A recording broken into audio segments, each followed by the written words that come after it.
The following is an exclusive presentation of the Nebraska Rural Radio Association. This is the Platte Valley Company's pregame show, brought to you by Platte Valley Companies, your premier provider of financial services. Live from the Logos broadcast booth, it's the Platte Valley Company's pregame show. Hello, welcome back to another edition of Pioneers Baseball, we hope. Oregon Trail Park is in the middle of a rain delay. Not a drop has fallen on the currently tarped dirt infield, but so far there is not as of yet any updates for when the game will resume.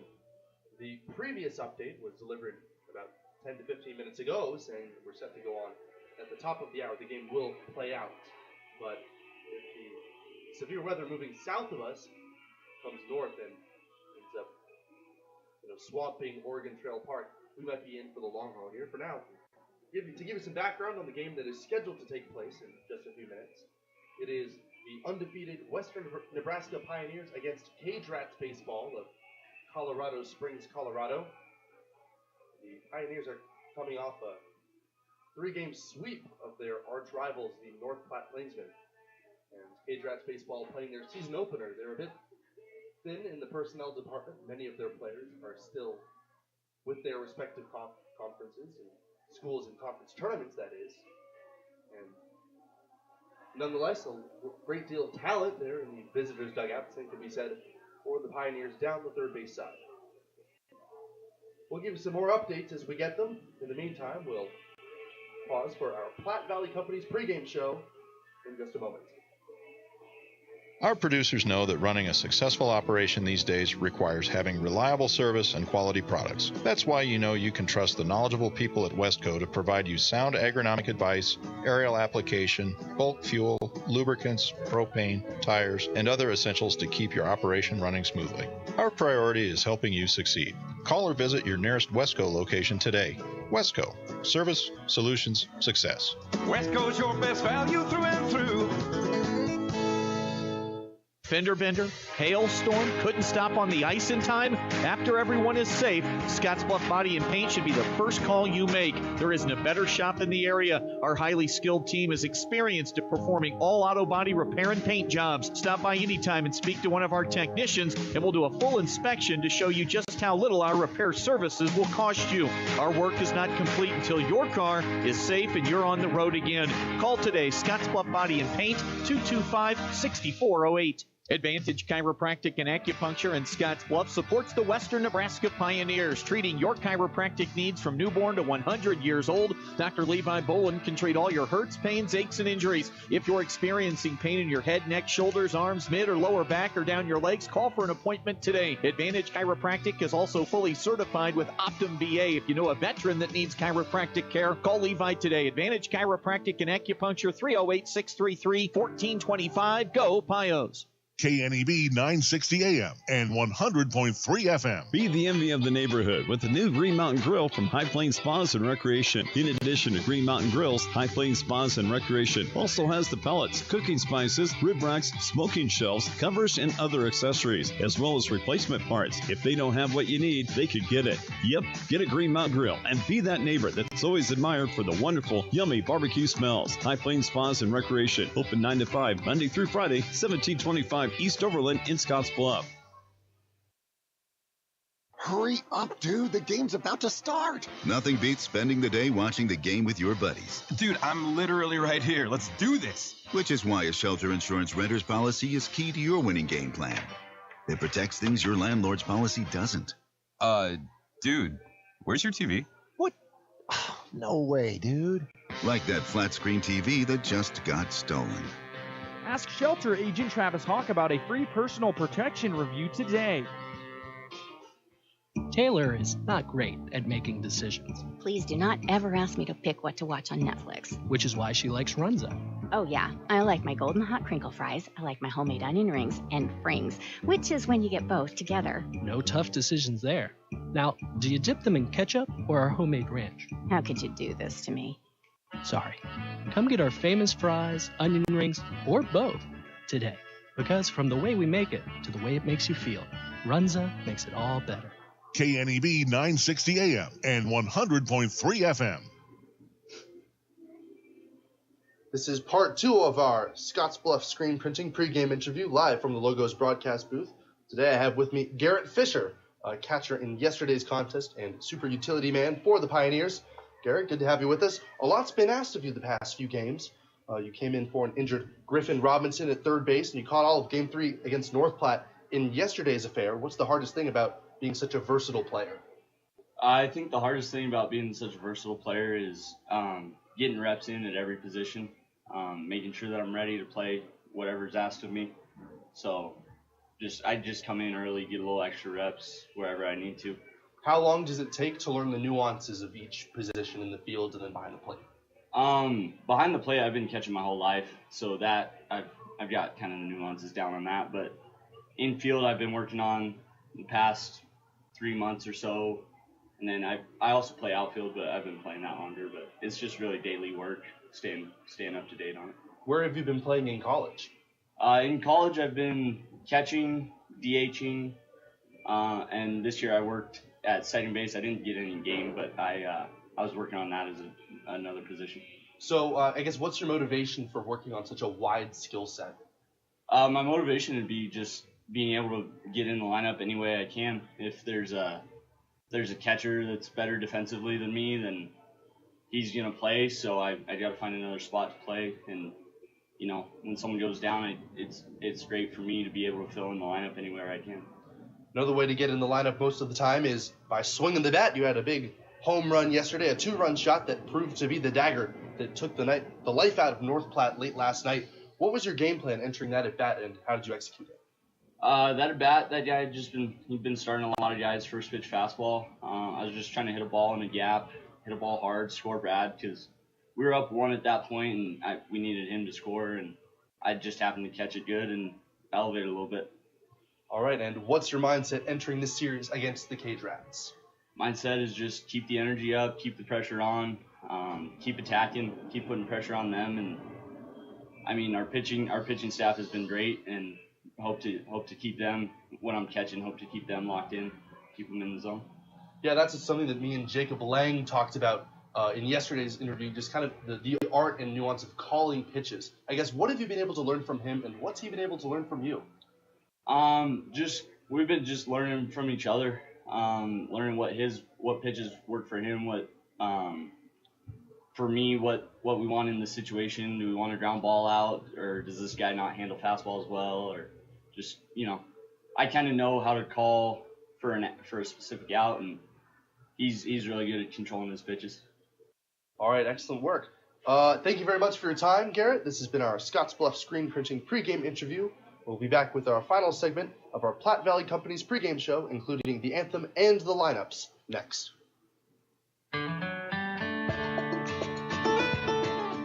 Garden Fresh strawberry sweetness at Perkins. You know it the moment you step in the door. Perkins Restaurant and Bakery welcomes you, and right now enjoy Perkins Strawberry Freshtival. Strawberry waffles, French toast, pancakes, and crepes. Fresh strawberry, walnut, and grilled chicken salad, and end your meal with a piece of fresh strawberry pie. Summer means strawberries at Perkins. You come to the right place. Perkins Restaurant and Bakery. Bring your appetite. We'll take care of the rest. Highway 26 and Avenue B in Scottsbluff. Dooley Oil has provided great service since 1968. You can find us located at 2475 North 10th Street in Gearing. Hi, this is Brian from Dooley Oil. With springtime fast approaching, we have hydraulic, coolant, engine oil, and grease in stock. Our drip oil and blue ribbon depth comes in a variety of sizes, from 2.5s to totes. Delivery available. So for all your ag, commercial lubricants, and fuel needs, trust the folks at Dooley Oil. Thank you for your patronage. Dooley Oil, committed to you. The lot is filling back up at Ryan's Welding and Trailer Sales in Scottsbluff. Lots of options from dump trailers and bumper pull dumps to equipment tilt, super wides, car haulers, and utility. Ryan's is also a full-service welding and fabrication shop. Stop by 1110 Avenue B in Scottsbluff or call 308-575-0710 to find what you're looking for. If it's not in stock, they'll get it for you. Let these hardworking PJ trailers go to work for you. Built in Texas to hold up to the hardworking professional using them. Come see the quality for yourself. KNEB 960 AM and 100.3 FM. Live from the Logos broadcast booth, this is part 1 of our Scottsbluff screen printing pregame interview featuring head coach of the Pioneers, Brandon Nelson. Coach, your squad is coming off a series sweep. What are the energy levels in the dugout right now? Really excited. Still, like we've done a good job of still staying level-headed and calm and relaxed. But I mean, anytime you start the season with a sweep, let alone against your rival, you're going to be pretty excited about it. So, we're excited, but trying not to, it's tough. You can't really ride the emotions too much. So, I tell our guys to enjoy it, but we've got to move on. Same thing when we lose, you got to move on quickly. So, we're just here ready to play, but we're feeling pretty good. You got a pretty tough opponent tonight, lots of pedigree, albeit they're not quite at full strength yet. Tell us about the plan of attack against CageRats baseball of Colorado. I mean, same thing that we do every time, like we did against North Platte. It's going to be the same thing. We're going to be aggressive. We're going to, we're going to attack the strike zone as pitchers. We're going to be an aggressive offense as we have been. And, I don't see a reason to change it. It doesn't matter who we play. We're going to be who we are, and that's the way that we're going to go. Taking a look at the lineup today, notice that Griffin Robinson is back in the lineup as a DH. What can you tell us about how he's feeling? He's feeling pretty good. We're going to see. The plan is to start him, but we during batting practice earlier, he was feeling kind of tight, so there's a good chance he might get scratched. But we've got plenty of options, and it's a long summer, so Griffin's going to be back. We just want to make sure that he's healthy. So I've given him a little bit of time to kind of make that final call for himself, but I wouldn't be surprised if we end up scratching him and going with someone else. Otherwise, a relatively familiar look in terms of the personnel in the lineup. Save for the starting pitcher, Reese Francis. What can we expect from him in his season debut? So Reese is a young arm from Oakland University out of Michigan. Really good, small Division I program. Currently, playing in their conference tournament right now. But Reese is another really good arm, like we've seen from our staff all year so far. For his size, he brings it pretty good. I mean, he's going to sit 88, 90 probably the whole time he's out there, and he can run it up 91, 92 if he needs to. But the thing I like about Reese a lot is he does not care who he's pitching against. He's going to be aggressive, and he's going to attack the strike zone, which is great because that's what we have been telling our guys to do all summer. So another good arm that is going to be fun to watch, and I'm excited for him. Excited to watch him out there, along with the rest of the team against CageRats Baseball of Colorado. Thank you very much, Coach, for your time. This has been our Scottsbluff Screen Printing pregame interview. See Shane and his crew at Scottsbluff Screen Printing for all of your summer and fall sports needs. Back for more on our Platte Valley Company's pregame show next.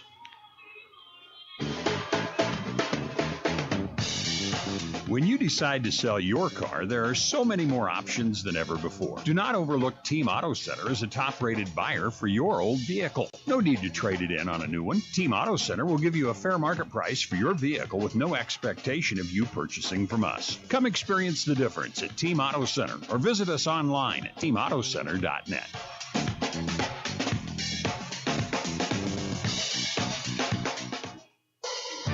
It takes a lot to run your business, and a lot has changed. What hasn't changed is the professional partnership with your business in E&H CPAs and Management Consultants. When you include our team, we will develop a plan to assist you with your accounting, tax planning, valuation services, and even litigation support and exit planning. Then you can focus on day-to-day responsibilities. Troy Hilliard will guide your business into the future. E&H CPAs and Management Consultants PC. Innovative, trusted, proven. 308-633-6800.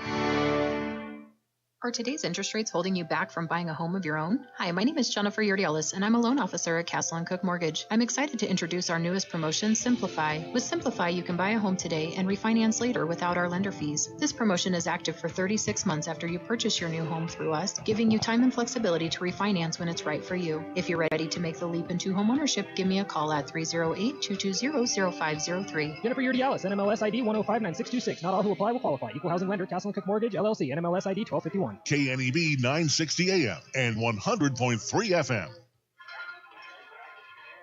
Well, the scoring on the field indicated that everybody was just keeping the engines running. And it's now escalated to a full-blown effort to remove the tarp from Oregon Trail Park's dirt infield. It looks like as though, knock on wood as I say, this system of weather has missed us at least so far. Everybody's rallying to try to pull off the big white tarp. great deal of effort spent trying to pull that onto the field. A lot of blustery breeze on at the time.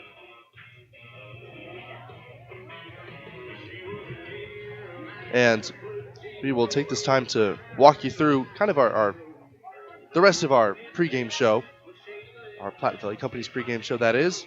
The Pioneers are off to a 3-0 start. They're about to play the program known as CageRats Baseball of Colorado Springs. The CageRats are up here for a 3-game set tonight, this Friday night, followed by Saturday night and Sunday. So this is a different look from some of the other teams. They're a lot smaller, at least so far. Many of their players are still in their respective college seasons. And in addition to that, they have quite a ways to travel. This is still in late May after all, so many of their very talented players are still at Houston, at K-State, and a couple of other places that are still either in their conference tournaments or still in the middle of contention here toward the waning portion of the collegiate season. So, CageRats up here for 3 in Gary, Nebraska, making the trip north. The Pioneers are off to a hot start.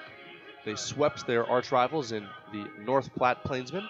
Game 1, they won 8-5 behind an outstanding pitching performance by Tyler Bryant. He's been a name to watch. He'll go again this Sunday against CageRats Baseball. In his previous start, he went 6 innings, striking out 10, giving up 2 hits, unfortunately one of which was a home run. So he did get 1 earned run to his name. Then in Game 2, the Pioneers were victorious 9-4. Landon Murray was the starter in this one, and it's really been a hot start for the pitching staff of the Pioneers. Murray went 4.1 innings, striking out 6 with a couple of hits, a walk, and no earned runs allowed. So heading into yesterday's contest, the Pioneers starting pitching had allowed all of 1 earned run in 10.1 innings pitched, striking out 16 and walking 2. Not only that, but that solo home run that Bryant allowed was the only extra base hit that they had surrendered. I don't think anybody's anticipating that this dominance will sustain for the entire season, even though head coach Brandon Nelson has made it clear he's so high on the talent and ability of everybody in this pitching staff. CageRats Baseball, they have a couple of guys with very powerful bats, some high pedigree guys, some of which are still in high school but are quickly ascending to the peak of college baseball, or in the recruiting landscape, that is, in Colorado. Namely, one of the men to watch out for today, Boston Kellner. He is the #1 shortstop in Colorado. He's only a junior in high school, or entering his junior year. And yet, he is the #1 shortstop, the #1 shortstop recruit in the state of Colorado. He's committed to Louisville, and odds are he won't see the light of the Kentucky sun at all. Odds are he'll get recruited and drafted before that ends up happening. So he's a face to watch out for. He's batting in the heart of the lineup, batting 3rd today for the CageRats. And, of course, the pitching staff has their work certainly lined up for them today. Reese Francis is going today for Coach Nelson and the Pios, a freshman out of Oakland University, a rising sophomore, if you want to look at it like that. He's standing an even 6 feet tall at 180 pounds. He's not really a K guy, or at least he was not at Oakland, but he's got good stuff. Opposing him, Josh Miller out of Bossier Parish Community College. He struggled with consistency and control, as well as his velocity. So odds are it was something mechanical that he was working through at Bossier Parish. And he was kind of stretched out over the course of the year, and very recently did become Bossier Parish's starting pitcher. So those two right-handers about to square off. We'll get into our starting lineups now. Behind, or rather Reese Francis, it is Coy Carpenter batting first and playing center field. Garrett Esposito is in left field, batting second. Brad Halleck is at first base, batting third. Hunter McCollum has had multiple hits in every game in the past series. He is batting cleanup and playing shortstop. Michael Asensio is at third base today, making his debut at the hot corner. He is batting fifth. Aiden Orr, yesterday's second baseman, reprises his role, this time as the #6 hitter. Jacob Lang is in the squat putting down the signs. The catcher bats seventh. Jacob Bannister who has struggled over the course of this past series. He is in right field today, batting 8th. He's started at all 3 outfield positions as of this game. And finally, Garrett Fisher is confirmed to make the start instead of Griffin Robinson. So Robinson, with the kind of warm-up and cool-down situation, has been officially scratched from this lineup. Fisher to play as the designated hitter today and bat 9th.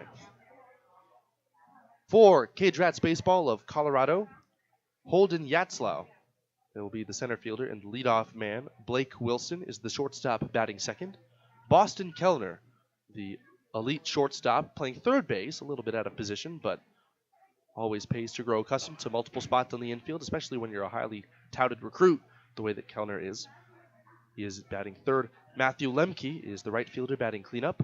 Matt Hansen is at 2nd base batting 5th. Ben Tate is at 1st batting 6th. Tanner Peary, the DH today, bats 7th. Nick Carlson is the catcher, and he bats 8th. And Jake Olguin Pacheco, he is the left fielder batting 9th. So the tarp is almost entirely off now. They're just about to roll it up on that big crinkly tube that will ultimately end up down the 3rd baseline. Still not quite ready to get underway here at Oregon Trail Park. My name's Carson Trail, live from the Logos broadcast booth, giving you updates as I receive them. It does seem as though that we are going to go ahead, at least with the start of this game.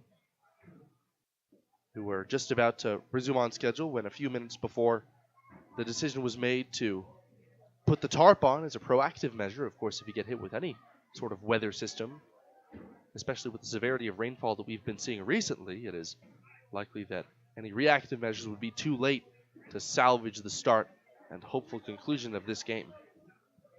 As it is, we are just about to get underway. The Pioneers have gathered out in center field and are rolling up the tarp, which they have folded not so neatly in shallow left field. And it appears as though this game will proceed more or less as planned on this Friday night. Game 1 of 3 against the CageRats of Colorado. They pay a visit from Colorado Springs for a 3-game set. It's going to be a heavily contested affair. A lot of moxie, especially from the visiting crowd. And for the home team, the Pioneers, they come off a series sweep and are riding the wave of energy they get from sweeping their arch-rival North Platte Plainsmen for 3 games in front of the home crowd to open the week, or rather open the season. So it's been a pretty good start for the Pioneers. Some things that they could work on, though. The errors need to get cleaned up just a little bit. Physical errors will happen, but sometimes they tend to happen more often than other times. And, you know, it's not to say that they played a perfect game. They certainly dominated the past 3 affairs, but, you know, that's something that Brandon Nelson will clearly have them focusing on for today. Some of the things they've done well, though, the starting pitching, of course, we've mentioned that it was fantastic. And yesterday, the power numbers started to come back. They got 4 extra base hits yesterday, including 3 home runs after getting no more than 2 doubles across the first 2 games. So they're really starting to let it eat up there at the plate. Garrett Esposito yesterday especially hit 2 long balls and narrowly missed a third. It was a ball kind of lost in the dusky twilight by the home plate umpire. It was 50-50 if it was going to be called fair or foul. With the wind behind it, it carried well out over the 320-foot marker down the left field line. And it was kind of funny. I heard from the home plate umpire, who is now the field umpire for today, that Esposito came up in his next at-bat, and the umpire says to him, "Hey, did I rob you?" And Esposito was more or less like, don't worry about it. I've had 2 already today. So Esposito, with 2 long balls, narrowly missing a third, had a great game for himself. As taking a look at a more detailed rundown of the box score, 3 for 4, a walk, 2 home runs, 3 runs scored, and 3 driven in. He was our Taco John's player of the game yesterday. So now the tarp is finally off. The defense hopefully will take the field in short order. Chuck Heeman, the Pioneers owner, still conversing with today's field umpire. And the field just about ready to get striped here. The string is being wrapped after painting the first base line. We'll have to see if they redo the third base line. Still a few minutes before we get ready to get underway here at Oregon Trail Park. The energy of this crowd, however small, they're the anticipation is still there. Quite a few folks had waited out the rain delay. Granted, that was just as likely due to there not actually being any rain. It's been completely dry, but there are some thunderclouds off in the near distance that are still rather harrowing, even though it appears that they will pass south of us. And that's really the hope and what everybody's anticipating will happen at this point. Although at this point, given Nebraska's, typical climate temperament, it's anybody's guess as to whether rain will actually come down today. As it is, we look to begin this game in just a few minutes now. They are still striping the third base line. Lots of folks loitering in the stands and the visiting CageRats wearing their navy blue road jerseys and white pants. They are just kind of congregating recreationally in their first base dugout. The Pios are starting to warm up on the field, though. Reese Francis, pending further notice, is still all set to go.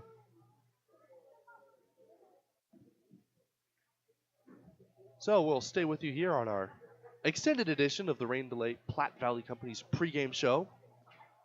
In the Logos broadcast booth, my name is Carson Trail. So this is going to be a very different look in terms of the kind of baseball that we're going to see. There's going to be a lot more hard contact, and we might even see a couple of slugfests. This is not going to be a picnic the way that the past two games were. North Platte managed to keep it close in Game 3, but the Pioneers scored 7 across the 7th and 8th innings, and that really proved to be the dagger. Garrett Fisher was on earlier today. He hit a 2-run home run that gave what was then a 3-run lead to the Pioneers, and the rest was really not a competitive showing from from the Plainsmen going forward. So everybody's still on radios. The Pioneers starting to warm up, down the left field line. They are in the act of throwing as Will Pereira, our groundskeeping intern, is painting the third base line. All systems just about set to go. Everybody's growing a little bit antsy here as Pioneers are about to take the field for game 1 of 3 in this 3-game series. So to refresh on the lineups, the defense for the Pioneers: Garrett Esposito in left, Coy Carpenter in center, Jacob Bannister in right. Michael Asensio is at third base, Hunter McCollum at short, Aiden Orr, the rising freshman phenom, at second base. Brad Halleck is at first. Jacob Lang is in the squat, putting down the signs for Reese Francis, the right-handed pitcher going for the Pioneers today. And for the CageRats, it will be Holden Yatzlau, Blake Wilson, and Boston Kellner, the first 3 up, once everybody's set to go here at Oregon Trail Park. So we're going to pause for a quick break here ahead of first pitch, and we'll bring you our keys to the game in just a moment. This is our Platte Valley Company's pregame show on KNEB. Buyers Realty has been helping people in the community find their dream home since 1994. If you're looking to buy or sell your home, our friendly team will put in the work to reach the finish line. We also do property management for buildings in Scottsbluff, Gearing, and beyond. You can find an extensive list of our properties by visiting our website at callbuyersrealty.com or visit us at our Scottsbluff offices on Avenue B, next to Bumper to Bumper. Panhandle's best, Buyers Realty. Community strong, community proud. We have what you're looking for.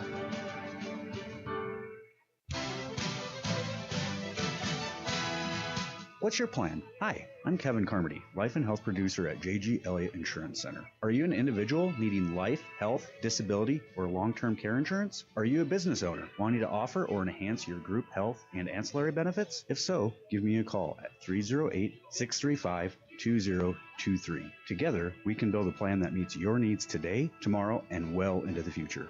J.G. Elliott Insurance Center, a Platte Valley company. At Wells Fargo Advisors, we've found that clients appreciate a planning process that adjusts to the twists and turns of their lives. If you're rethinking your life's goals, the Envision process can help you try on your ideas before committing to them. Maybe you're thinking about retiring early or starting your own business. Your Envision plan can tell you how adding a goal like that could affect your ability to reach your objectives. For more information, call Ryan Windhorst today at 632-7561. Again, that's 632-7561. Investment in insurance products not FDIC insured. No bank guarantee may lose value. Wells Fargo Advisors is the trade name used by Wells Fargo Clearing Services LLC, member SIPC. KNEB 960 AM and 100.3 FM. Welcome back to Pioneers Baseball. We have about 11 minutes until first pitch is scheduled for after the rain delay here at Oregon Trail Park. Rain delay is a little bit of, not to make too much of a pun, but an umbrella term. In this case, it just meant there was any kind of delay due to anticipated rain, not to say that any rain actually fell. Fortunately, that means that the field is in perfectly good playing condition. It was just some proactive measures taken by the home grounds crew and ownership here at the Pioneers that made for this sort of drawn-out pregame affair to take place. The umpires are now gathered with, well, really just with each other. Head coach Nelson is at home plate, congregating with a couple of his players. And everybody's just trying to get loose as much as they can. Couple of pitchers. This is not really a situation that you'd love to be in as a starter. Reese Francis is going today for the Pioneers, and Josh Miller is on the hill for CageRats Baseball of Colorado Springs, Colorado. They make the trip north today, and the Pioneers get to see them before they're at full strength. They play them again in Colorado Springs, June 13th and 14th. At that point, both squads look to be fully assembled, and we're going to have a good two-game series down there. In the meantime, just to run you down the lineup one more time, Holden Yatzlau, Blake Wilson, and Boston Kellner in center field, at shortstop and at third base in respective order. Those are the first three batters due up against Reese Francis. Matthew Lemke, Matt Hansen, and Ben Tate are the second trio of hitters in right field, second base, and at first base. And then the final three that round out this CageRats baseball lineup: Tanner Peary, the DH, Nick Carlson, the catcher, and Jake Olguin Pacheco, the left fielder. So a pretty deep and talented squad, as we've mentioned. Boston Kellner, that third baseman, a shortstop by trade, but he's hoping to get some reps at the hot corner. He's really challenging himself, only a junior in high school, but he's the top recruit in the state of Colorado as a shortstop. So he's hoping to get some repetitions with a faster pace of play, just kind of a faster speed of the game is what you really want to refer to it as. So he'll bat third, and he's most likely going to be the toughest out of anybody on that CageRats baseball team. They have a couple of other guys that are very, very talented, even though that much of their roster is yet to arrive in Colorado Springs due to their schools still playing some conference tournaments or participating in playoff games. Another couple of notable names: Matt Hansen, who today is playing second base, also listed as a right-handed pitcher, so we'll probably see him at some point today. He's committed to BYU. And Matthew Lemke, who is in right field today, he is batting cleanup. He is at Kansas State University. So a lot of really talented guys up and down the lineup.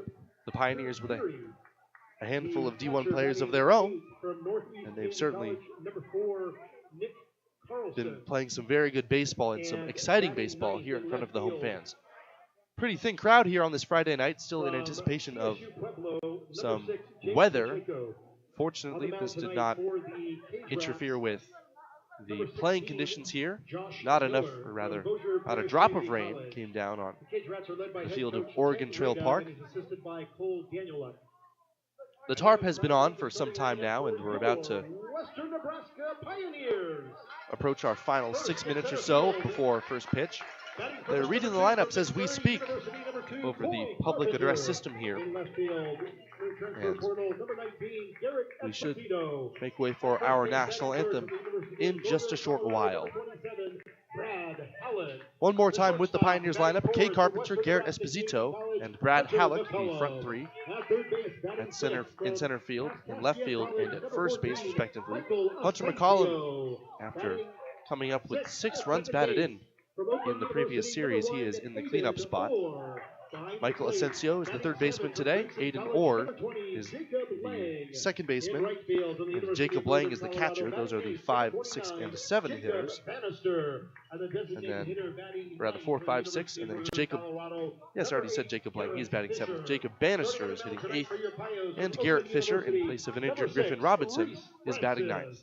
Now, as we are about to get underway, let's pause briefly for our national anthem. And Tyler Dudley, and your head coach in his first season is Brandon Nelson. And now, ladies and gentlemen, we ask that you please rise and remove cover and join us in the singing of our national anthem. Tonight's national anthem is being sung by Emma Marks.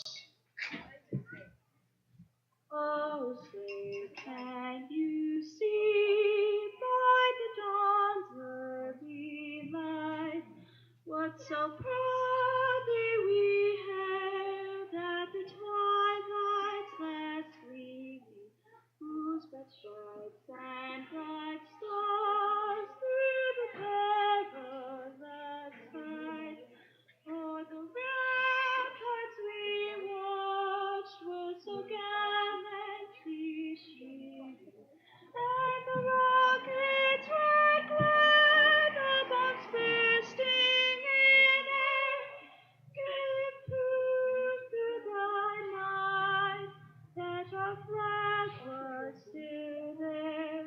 Oh, say does that star-spangled banner yet wave o'er the land of the brave and the home of the brave.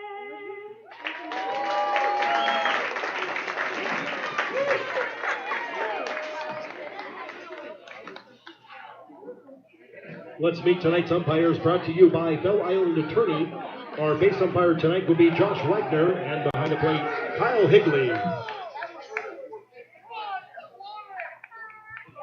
So, we are finally just about to get underway after what is proving to be a delay of roughly 1 hour. Game time was originally scheduled to be about 6:35 p.m. Mountain Time, and it's subsequently been moved back. It's almost 7:30 here. Good luck, Blake. That's Oregon Trail Park, live from the Logos broadcast booth. I'm Carson Trail. Let's bring you our key to the game, presented by Team Auto Center, home of lifetime warranty on every new vehicle from Team Auto. So, the key to the game today is just keep, in terms of pitching, just stick to the plan of attack.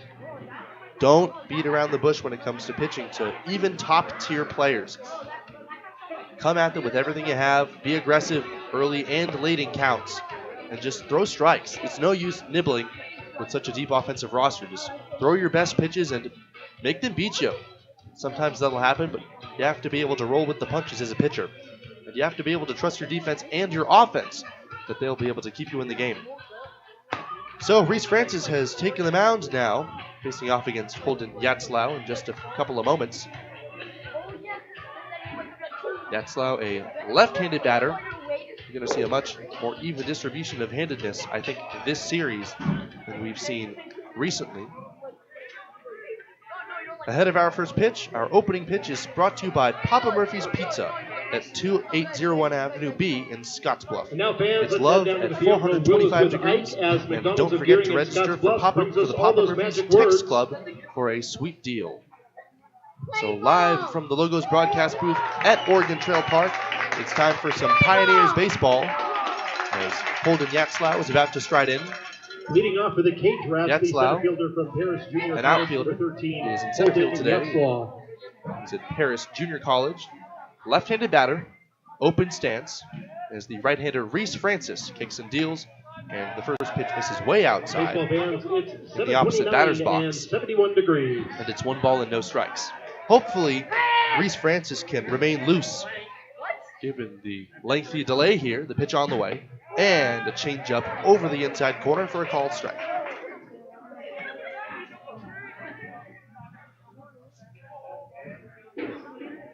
Infield is playing back. No shifts on here. We have not seen a single one as of yet. The 1-1 pitch from Francis is upstairs. That one, a fastball at about letter high.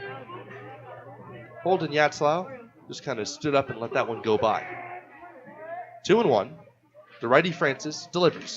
Swing and a high fly ball hit out to shallow right field. Coming racing in Bannister, and he slides, and it clangs off his glove and lands near the right field line. He's going to recover and fire it in towards second, and the ball kicks off the glove of the shortstop McCollum Covering, who is upended, and it trickles out toward the infield grass. So that is going to be a single for Holden Yatzlau. He really kind of hit that one off the end of his bat. It was really traveling well, or at least it looked that way off the bat. But as it is, it's a leadoff double ahead of Blake Wilson. Blake Wilson from Kansas State University. He's at shortstop today and batting right-handed. Just underway here at Oregon Trail Park. Top of the first inning. CageRats baseball threatening already against Reese Francis. Wilson, right-hander against right-hander. The windup, or rather the stretch, and the pitch is swung on and missed. Strike one. Wilson was clearly looking fastball, and that was a hard slider, starting at the knees and then breaking down and out of the zone. The first base side of the rubber for Reese Francis. Now he sets the second baseman or holding on the runner. Here's the pitch. And a changeup called strike two. Blake Wilson cocks his head as though he's trying to empty water from his ears, possibly in disagreement with the home plate umpire. 0-2. Nobody out, a runner at second for CageRats baseball. A look at second. Now the stretch. Fastball misses high. Couple of inches up and out of the zone. 1-2. Francis in the situation already pitching for the strikeout. That was a competitive offering. Just not quite good enough to get Wilson to offer. Francis checks second, now delivers. And Wilson strikes out swinging. So a big out number one ahead of the highly touted recruit, Boston Kellner. Funny thing about Kellner, he's not even in college yet. He's a junior in high school, listed by Perfect Game as a graduating class member of 2025. So he's a rising junior, 4 years behind, or more behind myself. As Reese Francis pitches, and there's a shot hit deep down the right field line. He was late on the fastball, and he hits it well beyond the McDonald's kids zone. And folks, Kellner an opportunity to fittingly, that was our K-man tonight. rather fittingly, knock in the possible first run of this game. Holden Yatzlau, after a leadoff double, is still at second. Boston Kellner waits, right-handed batter, lots of power. And the pitch from Francis is in there, right at the knees with a fastball. It just clipped the inner half of the plate. Strike two. On deck, Matthew Lemke. A very quiet stance for the right-handed hitting Kellner. Slightly open in the right-handed batter's box. Quiet and gentle movements. Here's the 0-2 pitch, and the slider gets away from him and hits him right in the lower thigh. So Kellner turns his back to the pitcher, and it hits him in about the hamstring area. It's right to the backstop, and that is an unfortunate loss for Reese Francis.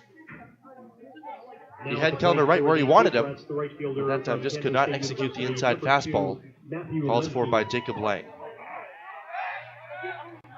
So now 2 runners on and 1 man out.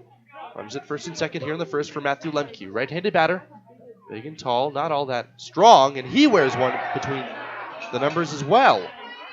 That time, the breaking ball out of the hand of Reese Francis missed badly. And on 2 straight pitches, 2 men are beamed, and that loads the bases here in the first. It's so important to establish that inside strike. But now you're in a spot where you really have to make some good pitches if you're Reese Francis. 0-0 the score here in the top of the first inning. A double and 2 hit batsmen have loaded the bases for CageRats baseball. A check on second, and the pitch is swung on and hit right off the end of the bat, gently foul toward the left side and near the on-deck circle. 0-1. Corner infielders Asensio and Halleck are playing in with their toes touching the grass. The infield is playing at double play depth. Hansen's got some speed, left-handed batter, slightly open stance.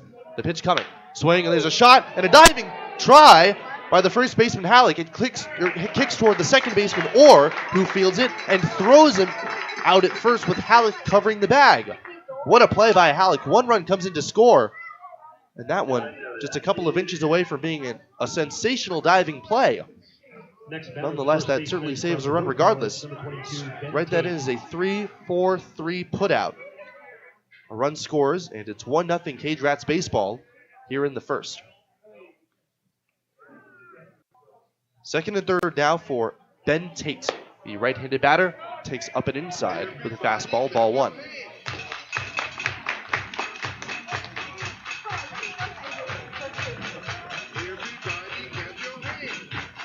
Ben Tate playing first base today.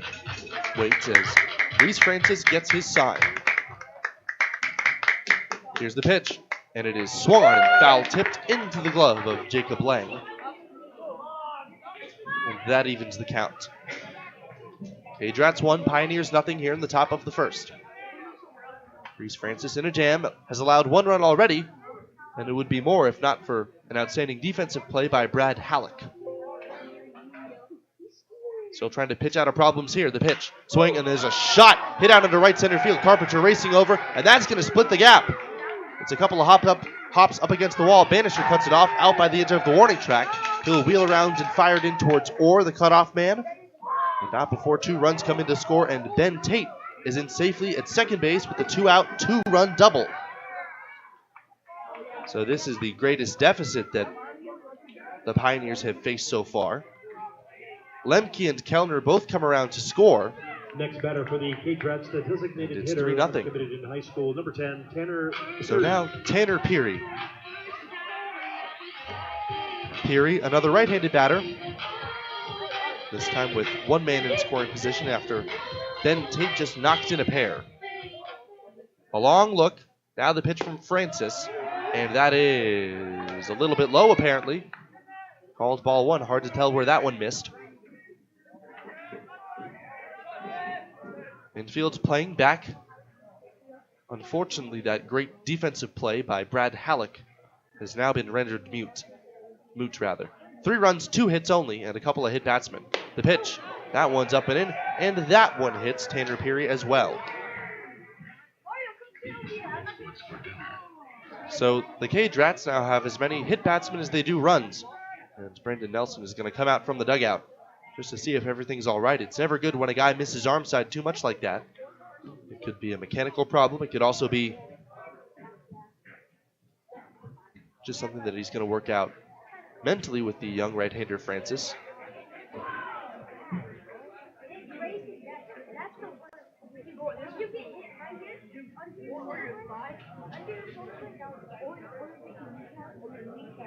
For more than 125 years, Wells Fargo Advisors has created wealth management and investment strategies aimed at achieving our clients' personal financial goals. Call Ryan Windhorst at 632-7561. Together, we'll go far. Wells Fargo. Number 4, Nick Carlson. So the mound visit adjourns here. Nick Carlson, a catcher and right-handed batter. He is striding in. Couple of runners on, 2 men out, 3 across already for CageRats baseball. Here's the pitch. Fastball very high, up around his shoulders. Carlson thought about offering at it, but he ultimately very clearly held up. Tate at second, Peary at first. Here's the set. Francis, whose command has faltered this inning, pitches. And an inside changeup called at the knees for strike one.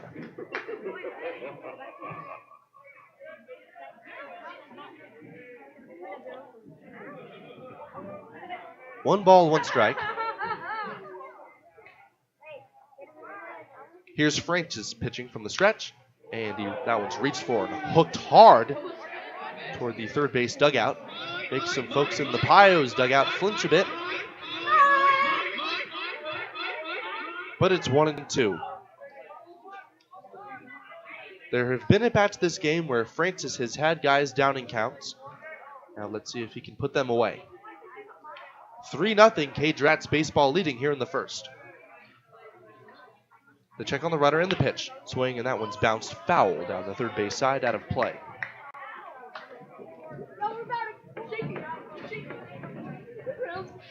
The strength for the Pioneers has been starting pitching. But already they've matched their earned run totals for the previous series. Tyler Bryant allowed 1. Landon Murray allowed 2. Now here's the pitch and a line drive out towards center field. Carpenter racing in, and that's going to fall in front of him for a base hit. Racing around third and heading home, Ben Tate. The ball is picked up and bobbled by Carpenter, and that'll negate any chance of having a play at the plate. So he's going to toss it in towards second base. It's an RBI single for Nick Carlson, and the two-strike struggles for Francis continue here in the first. Now at bat, the left fielder from CSU Pueblo, number 6. So the ninth Pacheco. man to come to the plate is Jake Olguin Pacheco. Pacheco, the third and final lefty in the starting lineup for Tad Rita and the CageRats. The shortstop McCollum holding the runner. Here's the pitch. And the called strike, received nicely by Jacob Lang right on the outside corner. So now it's 4-0. And at this point, Reese Francis just has to put the fire out. No action in the bullpen. Coach Nelson just letting his guy go out there and see if he can dig deep. The pitch on the way is reached for and fouled right off the end of the bat, out of play by the backstop. 0-2. The sky's still very gray and rain is beginning to fall now. You can see it only because if you look up at the floodlights, you'll see the raindrops coming down. Perhaps that might have something to do with Francis' lack of control. A wet baseball. The 0-2 pitch. And it is swung on and popped up in the air, out into shallow left field. McCollum, the shortstop, calls up Vicencio, and he reaches out and makes the catch. That was not an easy play. Battling the wind and the rain, but he makes it. And the inning has finally drawn to conclusion. 4 runs on only 3 hits, and 3 hit batsmen. At the As end of the CageRats baseball is ahead 4-0 on the 3 West hits, Coast no errors, scoreboard. and 2 left on base.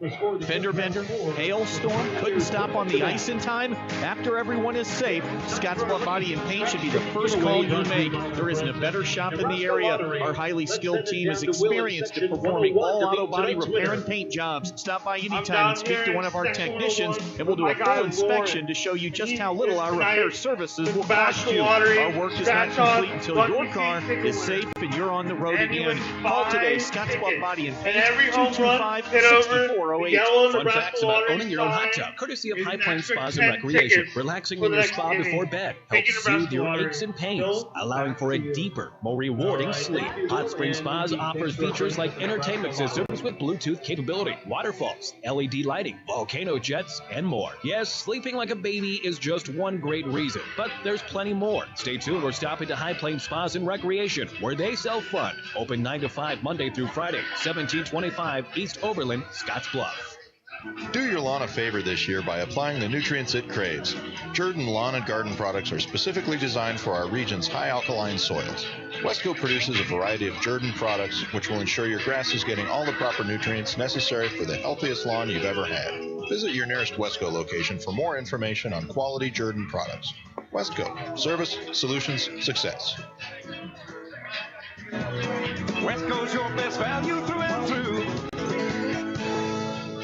KNEB 960 AM and 100.3 FM.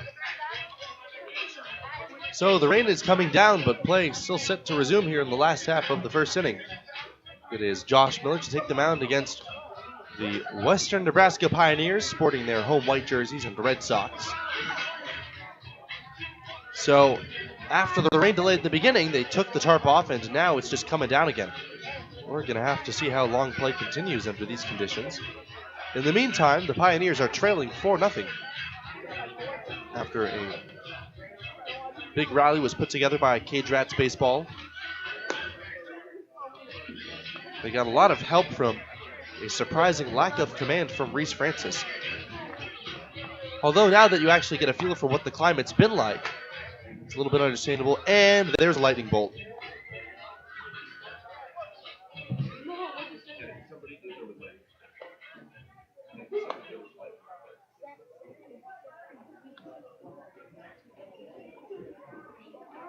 So, we're pressing on here at Oregon Trail Park in the Logos broadcast booth.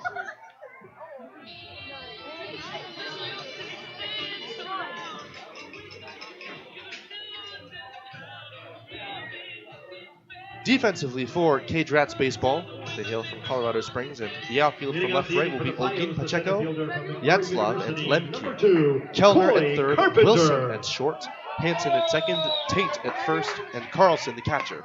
As Coy Carpenter squares to bunt, pulls the bat back, and the big right-hander, and Josh Miller pours a fastball inside, makes him spin out of the way. Carpenter, left-handed batter, the pitch, swings, and there's a hard hit ball on the ground, foul, just to that side of the third base bag. A ball and a strike. 4-0 CageRats here in the home first. Here's the pitch, swing, and a ball bounced on one hop to Kellner at third. He's got plenty of time to make a throw, and he does across the diamond, and plenty of time to retire Carpenter for out number one. Carpenter just tried to throw his bat head at it, and he got a piece. It was just two quick reactions for Kellner at third base. And now it's going to be Garrett Esposito. Esposito, the man of the hour in yesterday's game. 2 home runs, and he narrowly missed a third. Garrett Esposito. Here's the first pitch, and it is taken down and away for ball one. Esposito, right-hand batter, the pitch. Swing, and he pops this one up in foul ground down the first base side. Tate calling everybody off. He gets to it, but it clangs off his glove as he tries to make a basket catch, and it lands in foul territory. That's a tough play for Tate. He came racing in and just kind of got handcuffed. The ball hit off the heel of his palm, and it just landed benignly out of play. No less, when you're hitting as hot as Garrett Esposito, you'll definitely take second life when you can get it. Brad Halleck, the powerful right-handed batter, on deck. Here's the pitch, swing, and there's another one popped up sky high out into shallow center field. It is the center fielder making the call, and Yatslav out in shallow center makes the catch. So not great pieces of contact from the Pioneers early on as they try to answer back. They trail by 4. It's 4-0 here in the home first inning. First baseman from the It's University now of Brad Northern Halleck. Colorado, number 27, Brad Halleck. Isaiah Gibbs is getting the day off today. Halleck in the 3-hole as a result. And there's a pitch that floats in there. A breaking ball on the outside corner for strike one.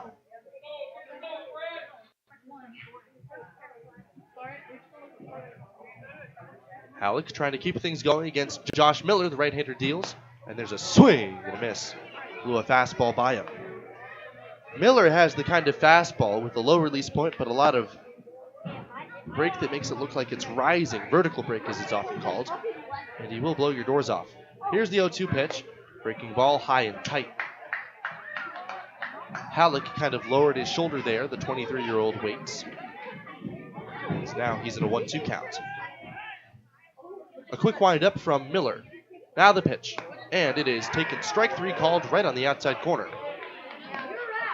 So after the CageRats send 9 men to the plate, the Pioneers go down 1-2-3. We go to the second inning. It is 4-0. The Pioneers trail on the West Coast scoreboard. Platte Valley At the Bank end can of help one you take inning, advantage we of had every no runs, no adventure. hits, Whether no your goals errors. are to upgrade your The vehicle score, or you have CageRats plans for a 4 new and the business Pios venture, 0. we're here to help guide your financial Now journey. it's time Our for the Plus customized Physical personal and Therapy business Fitness loan options Challenge. can take you Let's from look down everyday toward first excursions base to to see epic what Will has adventures. for The us path tonight. to success starts at Platte Valley Bank. You belong here. So tonight we're gonna do jumping jacks. Member We got Brilly FDIC. and Carly. When I count to 3, we're gonna kick it in the post, and who wins gets the prize. And this is presented by Physical Therapy. Why not Here we go. show it off? 3, You take pride in your 2, business, your 1, team, your go! customers. Why not show it with help from Scottsbluff Screen Printing and Embroidery? Custom banners and flags are tremendous promotional tools, but they can also help you out with pins, magnets, koozies, and just about anything you can think of. If you have it in mind, Scottsbluff Screen Printing has many great options. They also build custom trophies, plaques, medals, and more. If you can say it, they can print it. Get in the zone with Scottsbluff Screen Printing, 1813 Broadway, Scottsbluff. Why bank at a local community bank? When you choose a local community bank, you keep money in our local economy. That money helps support local jobs, schools, and businesses. Money that helps fund a stronger and prosperous community for us all to enjoy and live in. At Platte Valley Bank, we are here to help build and support the community we love being a part of. We believe that together, we can make great things happen. Platte Valley Bank. 100.3 FM. Top 2 here at Oregon Trail Park. The rain is still coming down, although it looks to be a little bit gentler than it was before. Leading off the center field. We had a rain delay prior to first pitch, even though a raindrop didn't come down until after the tarp was pulled. Holden Yatzlau, a left-hand batter up for the second time already, pops one foul down the left side, strike one. 9 men came to the plate for CageRats baseball in the first, and subsequently it'll be the leadoff man Yatzlau up for the second time to start the second.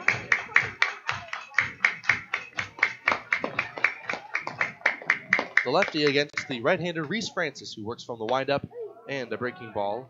Couldn't quite catch the outside corner. He tried to get that backdoor strike, and he got it about belt high, but despite the efforts of Jacob Lang, the catcher, could not quite steal that strike. 1-1 infield playing straight away. Here's the pitch, and it is a called strike right at the knees. And it's 0-2.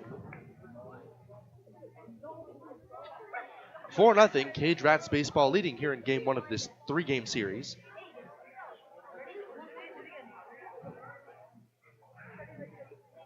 Reese Francis gets his sign. Here's the 1-2 offering, and it is swung on and it's strike 3. That was a nasty changeup. Second strikeout in as many innings for Francis. And a crucial first out ahead of Blake Wilson. Wilson, tonight's K-man, he had his ticket punched already with nobody out and a runner at second in the first inning. Blake Wilson. So Francis hoping to find it here. He's landed his fastball and his changeup for strikes. He's also got that slider. The first pitch is fouled back to the screen. He took a big swing at a fastball up in the strike zone. But that one came in just above the hand, so Wilson unable to get the barrel to it.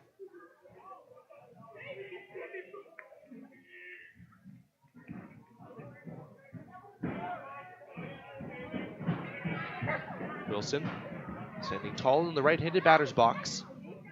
The pitch, and not quite in the zone. A changeup that just kind of bottoms out a little bit too far in front of home plate. 1-1. Bases empty, 1 man out here in the second. CageRats leading 4-0. Pioneers trying to extend their winning streak, which has grown to 3 games. There's a swing and a bouncing ball to the left side. A sliding stop by Asensio. He gets up and he throws to first in time to get him. Nice play by Michael Asensio in his debut at third base.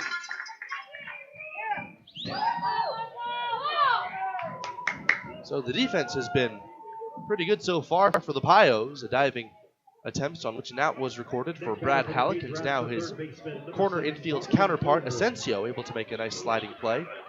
And to record the out at first.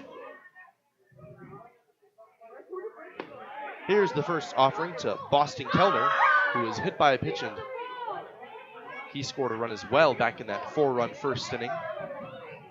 He takes a strike at the knees with the changeup. Kellner is way toward the back of the batter's box. The windup and pitch. Outside, another changeup. This one kissing the chalk of the opposite batter's box. It's 1-1. Matthew Lemke is out on deck. Austin Kellner up with the bases empty and 2 men out. Righty against righty. Here's the pitch. Inside. And Francis has to be careful he doesn't lose his command. The rain has been coming down for some time now, although there is no suggestion that this will stop play. The 2-1 pitch. And a breaking ball in there over the outside corner for strike 2. Looks like a curveball that started out letter high and swept toward the outer half of home plate. 2-2. Here's the pitch. Swing, and there's a high pop-up out into shallow left field. McCollum comes racing out, and now the left fielder Esposito calls him off. Rightfully so, and he reaches up to make the two-handed catch to retire the side. So a very nice bounce back for Reese Francis as we head to the last of the second. The Pioneers are trailing 4-0 on the West Coast scoreboard. It takes a lot to run your business, and a lot has changed. What hasn't changed is the professional partnership with your business in E&H CPAs and Management Consultants. When you include our team, we will develop a plan to assist you with your accounting, tax planning, valuation services, and even litigation support and exit planning. Then you can focus on day-to-day responsibilities. Troy Hilliard will guide your business into the future. E&H CPAs and Management Consultants PC. Innovative, trusted, proven. 308-633-6800. Life is crazy. Pain is stressful. How can anybody concentrate with these busy schedules? Now you can. This is Ben Moravec coming to you from HydroZen, a float therapy business right here in Scottsbluff. I'm here today to let you know we now have memberships for $49 monthly. You can guarantee yourself at least one float per month. You know how floating keeps your muscles relaxed, your joints relieved, and your brain clear to think? Now you can float at a reduced rate each month. Inquire today at hydrozenfloat.com or call us at 308-63-FLOAT. HydroZen. Unplug and recharge. The days of internet contracts and heavy fine print are over. It's time to experience hassle-free service with no contracts or hidden fees. That's the Allo promise. Allo Communications provides fiber internet, TV, and phone services with fair and no-nonsense pricing. All backed by a 30-day money-back guarantee, 24/7 local support 365 days a year, and a monthly bill you can count on. Don't settle for gimmicks. Settle for hassle-free with Allo. Visit us at allofiber.com/hassle-free. KNEB 960 AM and 100.3 FM. So, we're in the last of the second inning in the Logos broadcast booth at Oregon Trail Park. It is going to be Hunter McCollum up against the right-hander Josh Miller, who had a very strong first inning as McCollum swings and misses at a good fastball at the knees. It's 0-2. The first pitch was a strike as well. Here's the 0-2. McCollum pops one high in the air out towards center field. Battling the rain, Yatzlau is under it to make the catch. So the first four have been set down for the Pioneers. And this is an offense that exploded for 28 runs over the past 3 games. Next batter for the They have to start making some adjustments. Michael Asensio, who did not play yesterday, he is 1 for 7 in that series against North Platte. Swings and gets jammed. And a slow roller out toward the third base side. Charged by the third baseman, Boston Kellner. And he airmails it on the run down the right field line. Wide of the first baseman, Tate. Asensio is playing it conservatively, and with the catcher, Carlson, backing up the throw, he will be held to what should be ruled an infield single. That one. Yeah, Boston Kellner looking down at his right hand saying, what? That's what happens when you hit a ball on the wet grass in the rain. You can't really make those throws all that reliably. So that'll be the first hit, Next indeed, batter, the second baseman, number 1, for the Aiden Pioneers, Orr. and that'll bring up Aiden Orr. Orr, a very talented lefty stick entering his freshman year, takes a sinking fastball at the knees for a called strike. That might have been a changeup.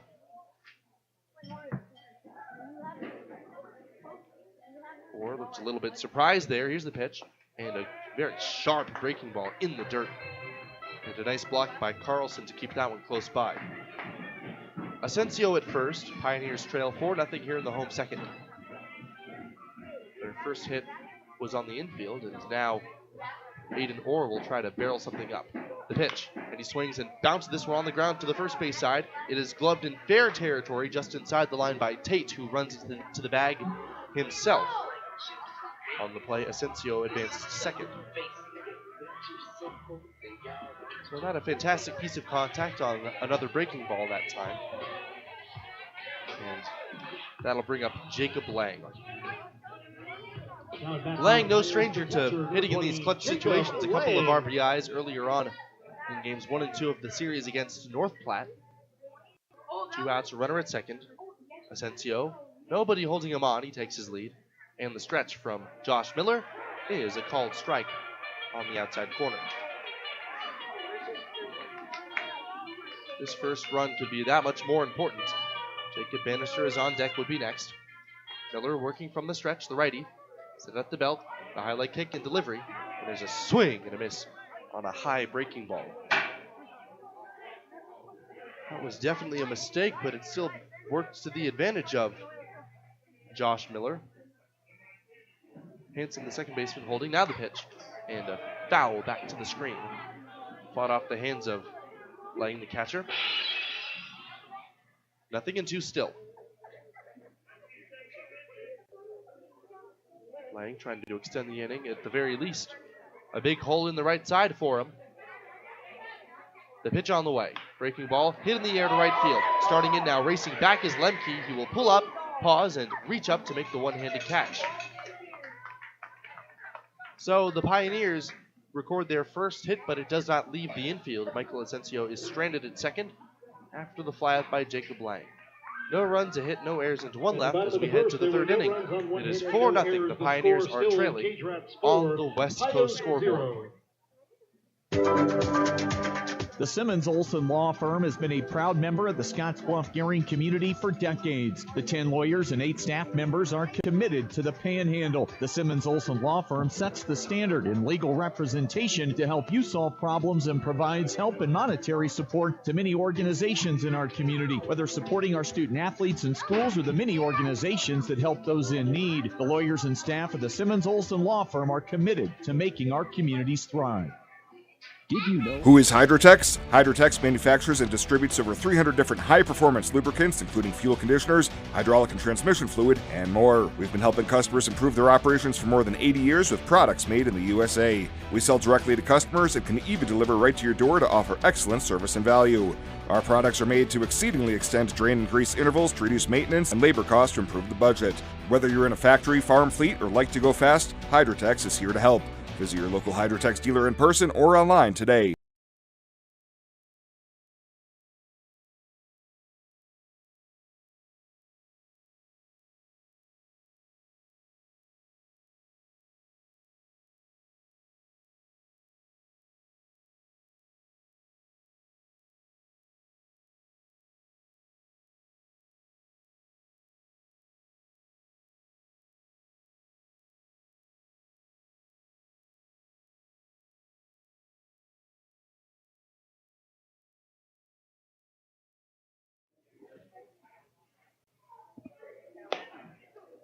So the Pioneers, after being held scoreless in the last of the second inning, will take the field once more.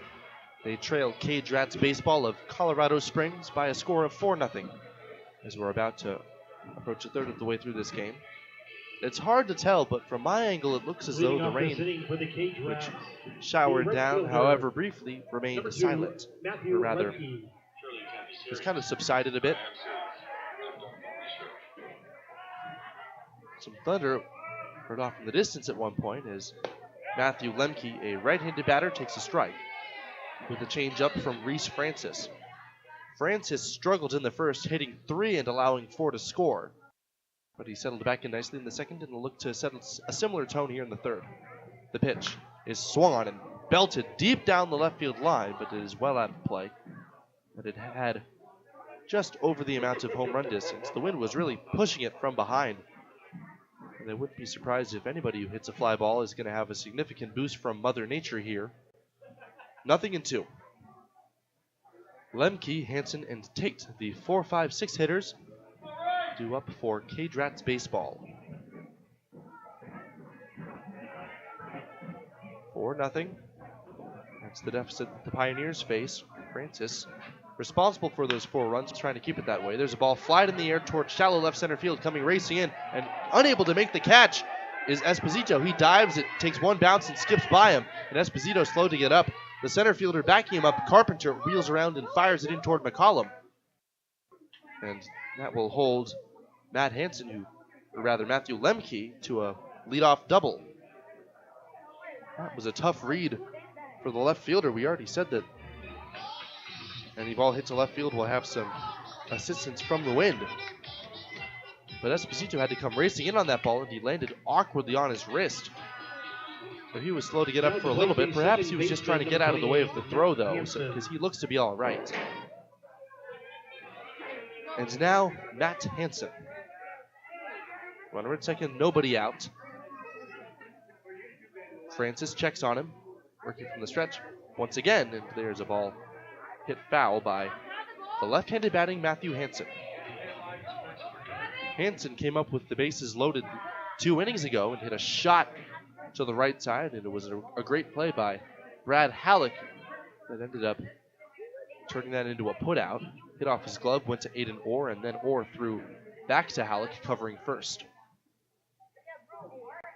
Here's the pitch, and that one just misses. Beautiful changeup, one of the best that Francis has thrown today. He just didn't get the call. Looks to be a couple of inches below the knees, albeit right on the black of the outside corner.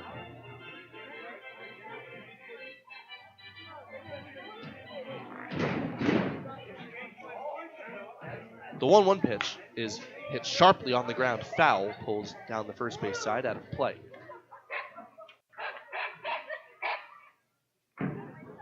Russell's Automotive. Russell's Automotive, your family-owned go-to for all your quality automotive repair needs. Top of the 3rd inning, 4-0 Pioneers trail.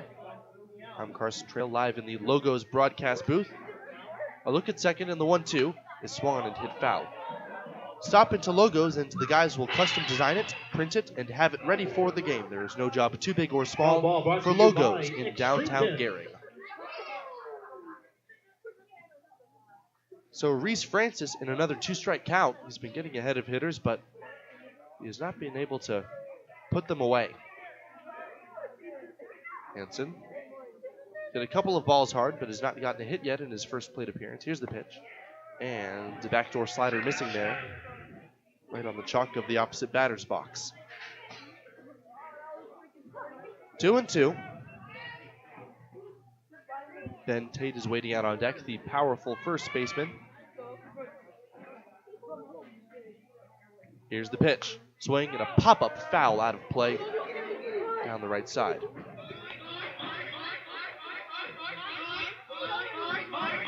Still 2-2. Many a poncho has been shed now that the rain has started to subside a bit. The sky's still a deep, dark shade of purple. It's indeterminate as to whether or not the rain will still make for playable conditions here. There's a foul tip off the glove of Lang, who pounds his fist with some mild frustration. Still 2-2. Hansen was really reaching for a changeup down and out of the zone, and somehow he was able to stay alive. 2-2. Lemke on second base with McCollum holding. Here's the stretch. And a changeup in the dirt. It kicks off the glove of Lang and settles at the feet of the batter, Hansen. 3 balls, 2 strikes. Hansen, for all the free base runners he's allowed, has yet to allow a walk. 3 hit by pitches and a couple of doubles, but no walks as of yet. But that one is called strike 3, right on the inside corner with a changeup. Matt Hansen hesitated, but ultimately glanced back as though he were to put his life in the hands of the home plate umpire. He takes strike 3, the 3rd punch out of the day for Reese Francis. And that'll bring up Ben Tate. Lemke still at second base. Tate with the 2-run double his previous trip. takes a first pitch breaking ball at the knees for a strike.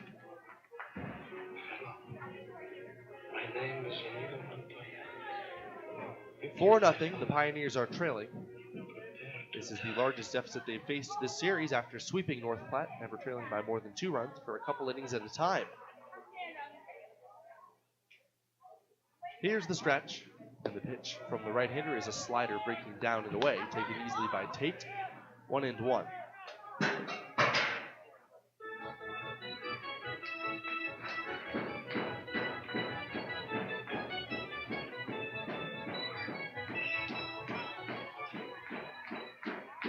Lemke off of second base. Francis checking. Here's the pitch. And that one's a called strike, a changeup at the knees. Tate kind of flinched at it as though his knees buckled a bit. 1-2. Tanner Peary on deck is likely to be up next. Tate, big, strong right-handed batter. Waits. Now the pitch from Francis, way outside with the slider. Just kind of pulled that one across his body, and Jacob Lang slid over on his knees to prevent that from going to the backstop.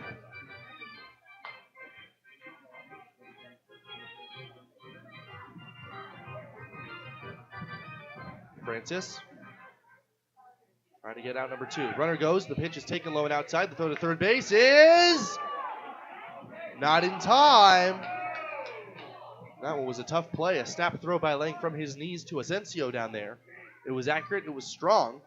And Asensio kept the tag down, but ultimately it's a stolen base for Matthew Lemke. He was kind of hopping after he popped up from his feet first slide to keep his foot on the bag. Asensio kept the tag down, but he didn't come off the base. So it's a steal. Infield still playing back here, now with the runner at third and 1 man out. The pitch on the way. Slider, called strike 3 right on the inside corner, and Tate knew it. That was a nasty curveball from Reese Francis. It looked as though it was going to hit him. Got Tate to bend back out of the way, only for it to come and snap across the inside corner. Hitter number 10, Tanner Peary. 2 strikeouts this inning, both looking for Reese Francis. Now a runner still at third base for Tanner Peary. The pitch, and it is popped up into right field. Starting back, coming in, hesitating now, battling the weather. Bannister reaches up and gloves it for the final out. So CageRats baseball can't cash in on a leadoff double. A nice job by Reese Francis to get things taken care of here in the top of the third. We go to the last of the third inning. 4-0. The Pioneers are trailing on the West Coast scoreboard. Intralinks has been supporting computer systems in our area for over 20 years. Intralinks can review your systems and your expenses to help your bottom line. Intralinks also installs low-voltage wiring, IP-based camera systems, and IP-based phone systems. With Intralinks on your side, technology isn't an obstacle, it's an opportunity for your business. Call Intralinks today to schedule your free 1-hour consultation. 632-6590. That's 632-6590. Just as a river ebbs and flows, so does life, and Riverstone Bank is here to be your lifeboat. Hi, I'm Christy Peterson, and with almost 13 years of lending experience, I would love to be able to help you cross any wave you are facing. Whether you are in need of a commercial or personal loan, I am here to support you. Stop into Riverstone Bank at 1540 10th Street in Gearing, and let's talk. We're local, and we love our community. Riverstone Bank, member FDIC.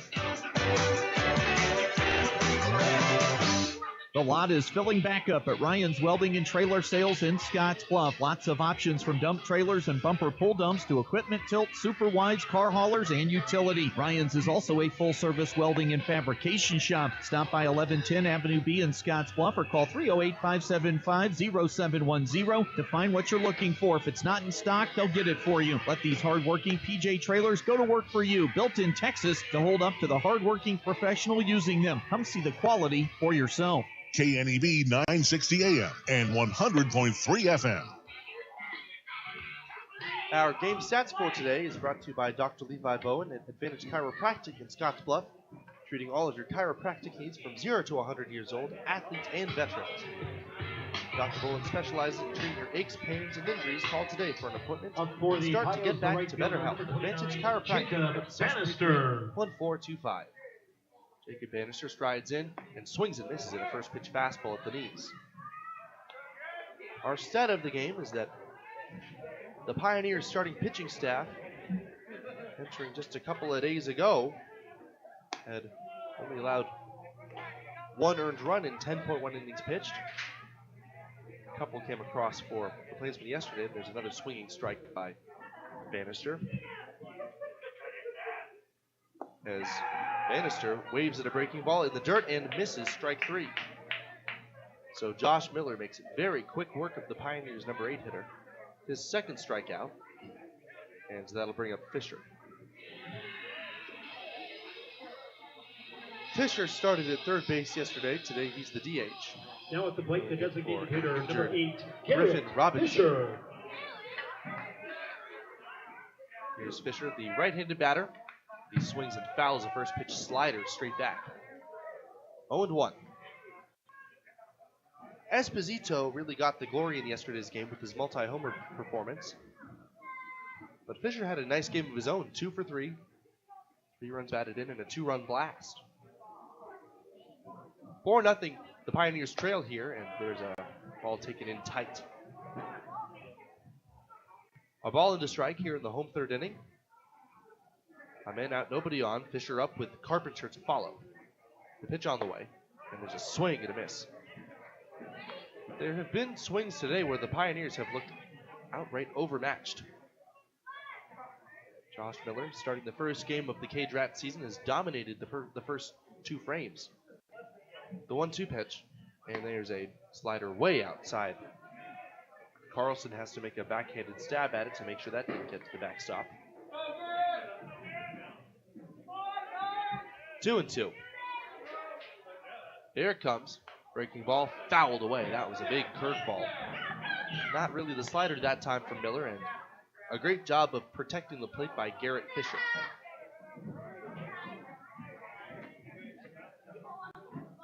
It's been very difficult to knock out Josh Miller so far, but at the very least, the Pios can try to wear him out. The 2-2, up and in. That brushes it back. And Fisher with a matrix-like movement to get not only him, but his bat out of the way. 3-2. We're not quite at the point in this game where you say, hey, any way you can. So a wise decision by Fisher to get out of the way. The pitch, breaking ball in the dirt, ball 4. First walk allowed of the game for Miller. A nice at bat for Fisher to stay in there despite being in a 2-strike count. So now, we'll have to see how the Pios adjust the second time through against Josh Miller. 4-0 they trail. All 4 came across in the first inning for CageRats baseball. The Colorado Springs Club playing their first of 3 at Oregon Trail Park. The slide step, and the pitch is off the glove of the catcher. They throw to second base with Fisher going. It is not in time. It bounced in there, and Fisher with the feet first slide steals a base on a wild pitch. The latter will be the score, just to be clear. He gets the extra base. 1-0 on a good take by Coy Carpenter. If you look at Carpenter's batting average, it's pretty modest for a leadoff man especially. Only 3 for 12 was his line over the past 3 games. But he had 7 walks and 7 runs to match it as he swings and slashes into one on the ground to the left side. It is fielded by the shortstop to throw to first, off balance on one hop by Wilson. It is not in time. That one was a tricky play. That was another inside-out job by Coy Carpenter, another infield hit. Advancing to third is Garrett Fisher. And here come the Pioneers. 1 out, runners at the corners here in the third. That was a play where their momentum's taken over toward the third base side, and Wilson next Pios batter, left fielder, might have been better advised to try to retire Fisher, who was trying to advance to third. But instead, Garrett Esposito, the red-hot righty, waits and hits a shot down the third baseline. Foul.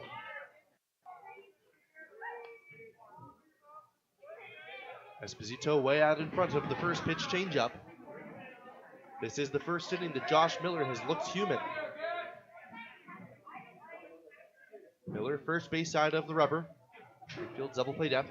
Corners in. Here's the pitch. And a swing and a miss. That looks like the slider over the outside corner, and it's 0-2. A walk An advancement on a wild pitch and an infield hit have given the Pioneers life. Miller kicks and deals, and there's a swing and a miss. Garrett Esposito strikes out, number 3 on the day for Miller, and it comes in a big spot. That was a situation in which the Pioneers could have scratched across their first run without recording a hit there. Now at bat, first baseman, number 27, it'll be up to Brad Halleck. Halleck took strike 3 his last time up. Now he's just trying to lead into one and hit the ball hard someplace. The first pitch, and there's a swinging strike 1. A very sharp breaking ball that time. That one started about belt high and broke down and out of the zone. 0-1. Fisher at third, Carpenter at first. Lots of speed on the bases. And there's a called strike, a beautifully placed fastball by Miller. Knee high on the outside corner. So Halleck waved at the first offering. It came up empty after looking at the second. 0-2. Here's the pitch. Breaking ball, swung on and missed, strike 3. So, it was a tougher inning for Josh Miller to get through, but he ends up striking out the side to strand a pair. No runs, a hit, a walk, and 2 men left for the Pios, who trail 4-0. As we head to the 4th inning on the West Coast scoreboard. At Russell's Automotive in Scottsbluff, they believe in providing the best auto repair services and warranties to their customers. That's why they're excited to announce their new coast-to-coast nationwide warranty through the Certified Auto Repair Network. With every repair they make, you'll receive a 36-month or 36,000-mile warranty on parts and labor honored nationwide. Their ASE-certified technicians use the latest diagnostic tools and equipment to make sure your car is running like new. With their new nationwide warranty, you can travel worry-free knowing that you're covered no matter where you go. Come on down to Russell's Automotive in Scottsbluff today and experience the best in auto repair services and warranties. Call them now to schedule your appointment. Wells Fargo advice. We can sum up McDonald's new crispy chicken sandwich in one word. Crispy.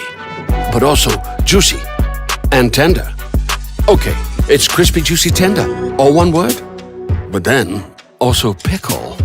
Oh, and potato bun, which is 2 words. Okay, we can't sum up our new crispy chicken sandwich in one word, so you'll just have to try it to understand it. Order ahead on the McDonald's app at participating McDonald's. Ba-da-ba-ba-ba.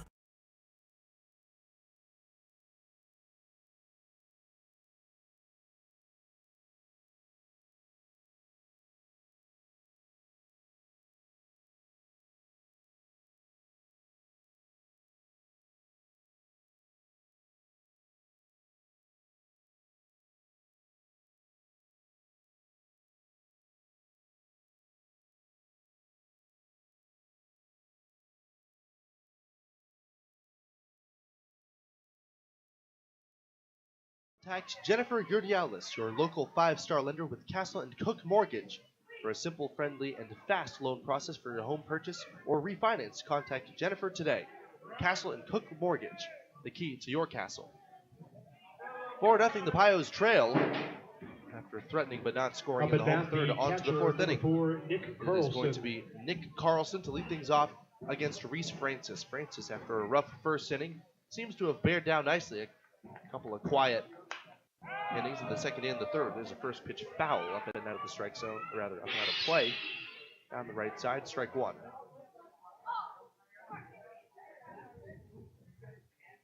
Eight, 9, and 1 hitters due up for CageRats baseball here in the 4th inning. Francis throws, and another foul in that same spot. Looked like another breaking ball that time. Francis has really had some good secondary stuff today, particularly that changeup. Francis shakes off Lang. Disagrees with him again. Now he comes set. And the 0-2 windup is a swing and a pop-up out of play again. High fastball that hits the metal bleachers with a bang. 0-2.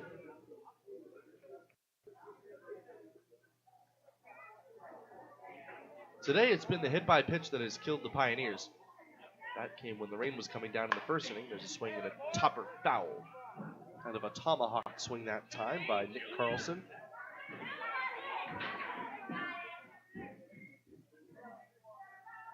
Still 0-2. Carlson hit an RBI single his previous trip back in the first. 4 runs, 4 hits, plus 3 hit by pitches for the CageRats. No runs, 2 hits for the Pioneers. Before the pitch, it'll be Reese Francis that steps off and reassesses things with Lang, the catcher. Floyd's Truck Center, your commercial, farm, and feed truck center representing Freightliner, Western Star, and Harsh. At 322 South Beltline Highway, east in Scottsbluff. Floyd's Truck Center. Lang moseys back behind home plate, settles himself in the squad. Here's the windup, and another 0-2 pitch, and a check swing on a changeup in the dirt. The appeal to first base, he did not go. Carlson stays in there, it's 1-2.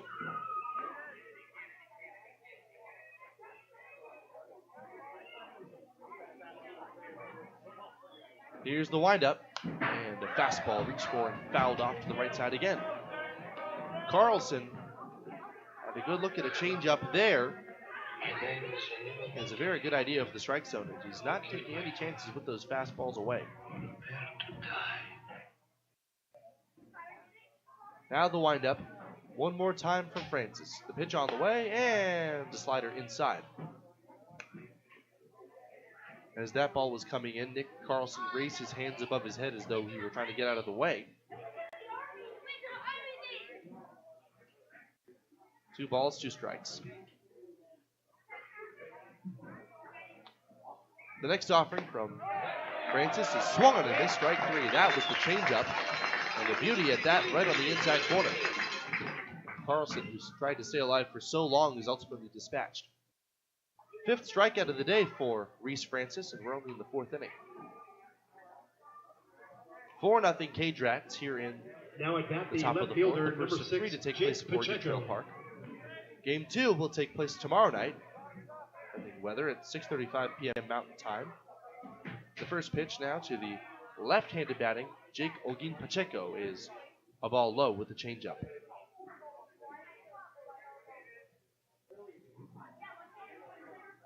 Justin Morgan will get the ball for the Western Nebraska Pioneers. The 1-0 is outside. That'll be tomorrow night at 6:35 p.m. Mountain Time. Pregame on at 6:20. And Tyler Bryant, the Pioneers ace, will get the ball on Sunday. 2-0 after the fastball missed wide to the left-handed batting Jake Olguin Pacheco. The 2-0. And the backdoor breaking ball right in there for a called strike. Those are the kinds of pitches where if in 2-0 counts you can land a backdoor breaking ball at the knees, you're in generally pretty good shape as a pitcher. A lot of times you'll challenge hitters or just kind of get a ball over. It's not often you see quality strikes like that. The 2-2 is swung on and missed, strike 3. Another changeup and 2 straight punch-outs. Backed up for Reese Francis. That one a much quicker endeavor for him. And now the order will turn over for Holden Back to the Yatzlaw. top of the order for the CageRats, the center fielder, number 13, Holden Yatzlaw. Yatzlaw, 1 for 2 today with the double and a run scored. He's also struck out. And he swings and gets a piece of a first pitch changeup. It really does look as though Francis is starting to pitch everybody backwards.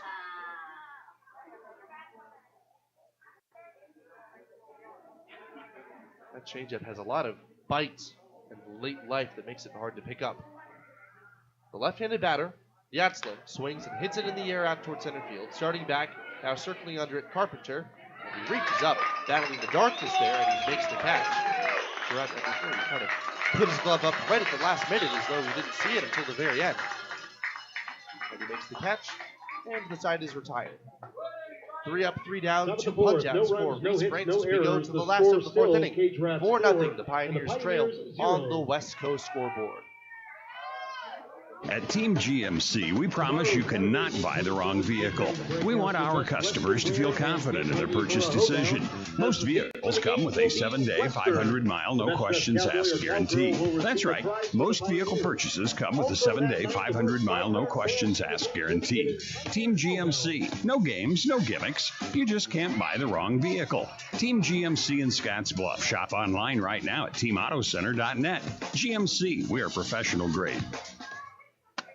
Ready to step into homeownership? Platte Valley Bank can help you take advantage of every adventure. Whether you're building, buying, or moving up, we have the home loan to fit your needs. You have plans, goals, and dreams for your future home? Let our friendly mortgage lenders help guide you down the right path for the perfect home loan. You belong here. Platte Valley Bank, member FDIC, equal housing lender.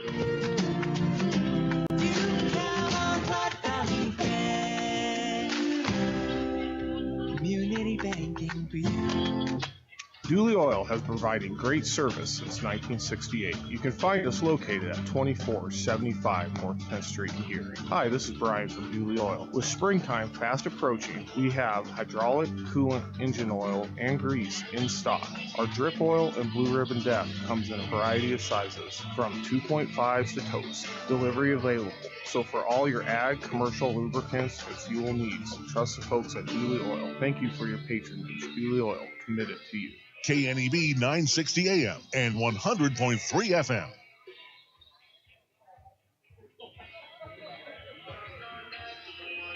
Home half of the fourth about to get underway here at Oregon Trail Park, live from the Logos broadcast booth. My name's Carson Trail. Stop into Logos and the guys will custom design it, print it, and have it ready for the game. There is no job too big or too small for Logos in downtown Gary. As Hunter McCollum takes a strike on the inside corner from Josh Miller. McCollum, Asensio, and Orr do up as there's a fastball just missing there. It's 1-1. Looks to be a couple of inches down and out of the strike zone. Infield's playing straight away. McCollum waits and swings at a breaking ball that got some part of the plate and hits it in the air. Medium deep center field. Angling back with his shoulders square to the foul line is Yatzlaw. Center fielder reaches up and makes a one-handed catch. So 2 at-bats for McCollum have ended in a flyout to Yatzlaw patrolling center. Now at the plate for your Pios, the third baseman, Up number next, 14, Michael Asensio. Asensio got an infield hit, one of 2 for the Pioneers so far today. And he takes a slider for a strike from Josh Miller. Miller has not allowed a lick of hard contact today. And there's a breaking ball inside. It looked like that Asensio was prepared to wear it. But alas, he did not have to. 1-1. Asensio, a big, strong right-handed hitter, takes a fastball for a called strike right on the outside corner. 1-2, 1 out. Pios trail 4-0 here in the last of the fourth inning. Here's the pitch. And Asensio slashes one foul out of play. Still 1-2.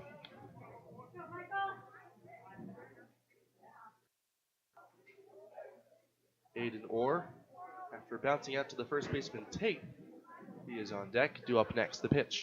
And Asensio hits another one foul.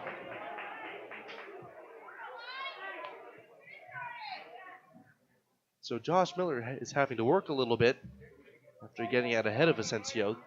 Asensio at third base today, the pitch. Inside, and Asensio wears a breaking ball between the numbers. So a good at bat. After getting to a 2-strike count, Asensio fouls some pitches off. Then he gets on base. It almost doesn't matter how that happens at this point. 1 out, 1 on. Now a 4-run deficit for the Pioneers. Here's Aiden Orr. Orr got 2 hits in his season debut yesterday. He takes a fastball below the knees. A ball, no strikes. Orr has a very smooth left-handed swing. And if he taps into some physicality a little bit, he could be an outstanding Division I presence. And there's a swing and a high drive to deep right center field. Way back there, it is a home run! Aiden Orr, a 2-run shot to cut the deficit in half. His first home run of the year, and it's 4-2. That was hit a mile. It only takes one swing to get things going, and life has returned to the Pioneers' dugout. And Oregon Trail Park is rejuvenated amidst the dark and dreary weather. A streak of lightning across the dark midnight sky here at Oregon Trail.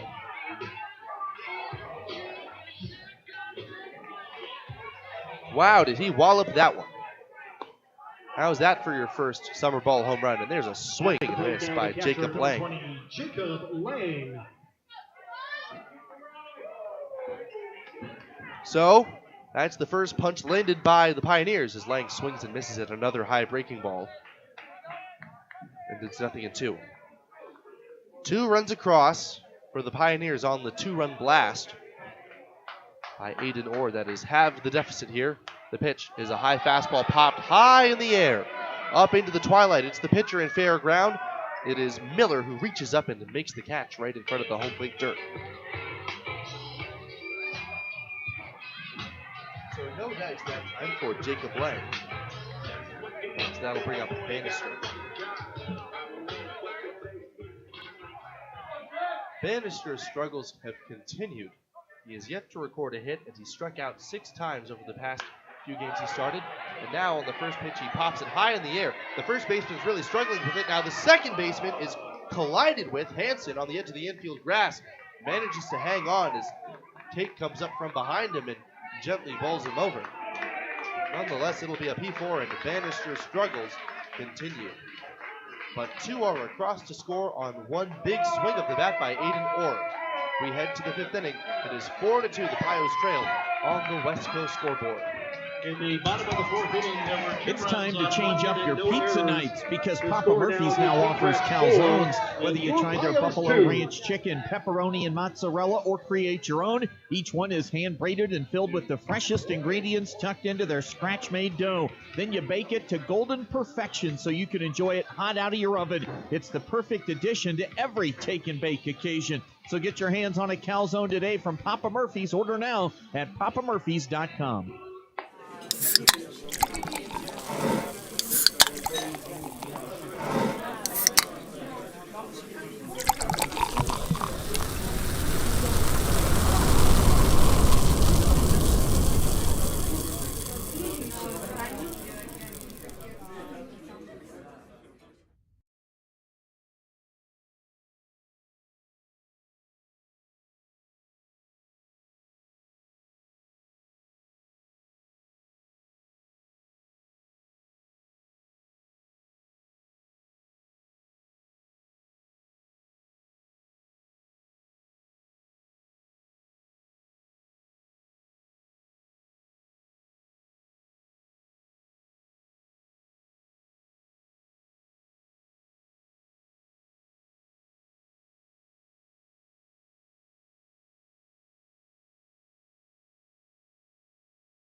AM and 100.3 FM. So this game is looking very different than it did just a half inning ago. Now the deficit is 4-2. The Pioneers trail after one big important swing of the bat by Aiden Orr. The rising freshman turned around one of the toughest arms Thank you, Will. that the Pioneers have seen yet in Josh Leading Miller. off this inning for the CageRats, the shortstop, A mile number out 20, into the tonight's light. K-man, Blake Wilson. Off in the distance out of right center Blake field. strikes out. It's 2-for-1 drink So, for the end of the inning. Blake Wilson's going to stride in against Reese Francis. Now the name of the game has changed. Francis going to put up a shutdown inning. Here's the pitch. It is inside. Actually, he dodges out of the way, and if he didn't, it would have hit him right in the rear end. Blake Wilson ends up watching that ball zip behind him. 1-0. Wilson 0 for 2 today with the strikeout. The pitch and a breaking ball catches the inside corner. Got Wilson's knees to buckle a little bit. Right-handed batter got some power with Boston Kellner out on deck. Here's the windup and the pitch and a changeup bounced gently foul toward the on-deck circle. A ball, 2 strikes. 4-2. The Pioneers trailing the CageRats Baseball Club of Colorado Springs. The windup and the pitch is chopped foul down the third base side beyond the coaching box. Asensio ends up having to chase it down the warning track a ways before he eventually gives up and leaves it to a man in the dugout. A lefty getting loose in the pen. It looks to be Brody Fay, but I can't quite tell from here. I believe it's Connor Riggs, actually. The 2-2 pitch. On its way. Swung on and missed, strike 3. Blake Wilson goes down for the 7th strikeout of the day. For the K-Man, Reese and that Francis. means 2-for-1 drinks till the end of the inning. So the crowd jubilant. That was the K-Man of the day. They've really been getting their money's worth. Now at bat, the The third second time baseman, that number Blake Wilson 7, has Boston Kellner. generously offered free beer to the home faithful. 2-for-1, in fact. The pitch to Boston Kellner is lifted out of play down the right side. Kellner was hit by a pitch, after which he came around to score, and then he hit one medium deep left field, where Esposito managed to make a play on it. 0-1, Kellner, a highly touted recruit, still in high school as he swings and hits one in the air to deep right field. Backpedaling a bit, Bannister. Now he comes in a few steps, and he reaches up and makes the catch. So Kellner so far has been kept quiet. So that'll bring up Lemke. Matthew Lemke 1-for-1 today with a double, a hit by pitch, and a stolen base. Next CageRats batter, the He's right come around to fielder, score number one 2, of 4 Matthew runs for Lemke. CageRats Baseball Club. Lemke batting right-handed as Francis goes back to work. Here's the pitch. And another first pitch breaking ball in there. Francis has really loved falling back on his secondary pitches instead of trying to go for first pitch fastballs. That's been very effective so far. CageRats have been very, very passive against those. And there's a change-up spiked down in the opposite batter's box. In the dirt, picked out neatly by Lang. 1-1. 2 outs, nobody on, top of the 5th. 4-2 Pioneers trail. Trying to battle back and win the series opener. The pitch, a little bit low. That was a breaking ball, and a relatively easy take that time for Lemke, who has a really good idea of the strike zone, as we've seen today. Lemke, a K-State guy, one of a handful of D1 or D1 committed players on this CageRats team, and he takes a called strike. He bunched his hands up toward the letters of his jersey. But the last out was close enough for him to get the strike called. Here's the 2-2. Breaking ball. Didn't miss by much. A couple of the Pioneers defenders shuffled as though they were to begin walking or running toward the dugout. 3-2. Matt Hansen, the lefty, on deck. The payoff, up and in, ball 4. Lemke ducked out of the way. And he thought he'd take the easy way out to get his free base in a 3-2 count.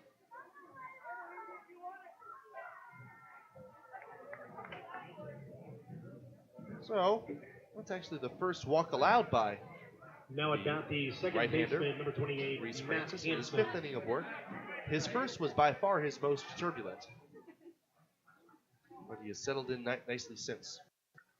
Here's the pitch, and the ball in the dirt, slid over nicely by Lane to corral it. 1-0. Ever since that tumultuous 4-run first, Francis has only allowed 1 hit. And now the walk. The pitch is way outside, ball 2. But now we're at the point of the outing where Francis might be starting to tire. No more action in the Pioneers bullpen. This appears to be Francis's inning. Either that or Riggs is ready to go. Step off, throw to first in the dirt, and it kicks gently away off the glove of Halleck down the right field line. He jumps up and retrieves it over toward the corner of the infield dirt, and that will keep Lemke close enough to first base. 2 men out, a man on after the walk. Francis trying to get us past the halfway mark. A late start today here at Oregon Trail after the rain delay. And it took some time for Francis to settle in. But he's been dominant since that first inning. As now the pitch comes in, it is hit high in the air, deep down the left field line, way back there, still going. It is gone. Matt Hansen gets those 2 runs right back. A 2-run blast with 2 away in the inning. And it's 6-2 CageRats. that ball was an excellent piece of hitting by Hansen. A left-handed batter going the opposite way for his first home run of the year.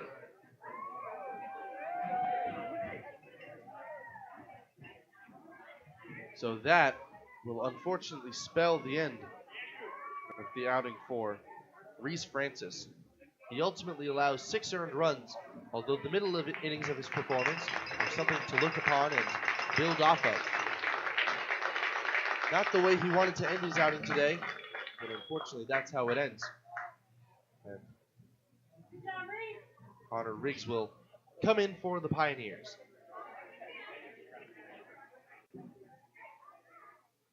Connor Riggs, a 6'3" left-hander out of New Baden, Illinois. He's currently in the transfer portal right now and has yet to find a new home. One of a few guys on this team in the portal. Kieran Esposito, another one. In addition to Austin Burkhoff and Brody Fay. Still trying to figure out where they're going to end up.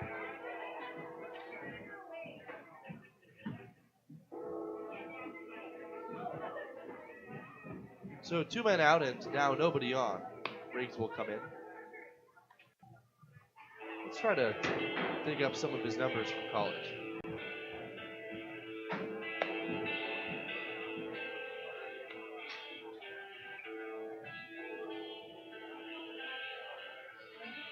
So it's a little bit hard to find here, but now new we've pitcher found on the mound something. for the Pios, currently Massachusetts College. number 7, Connor Riggs.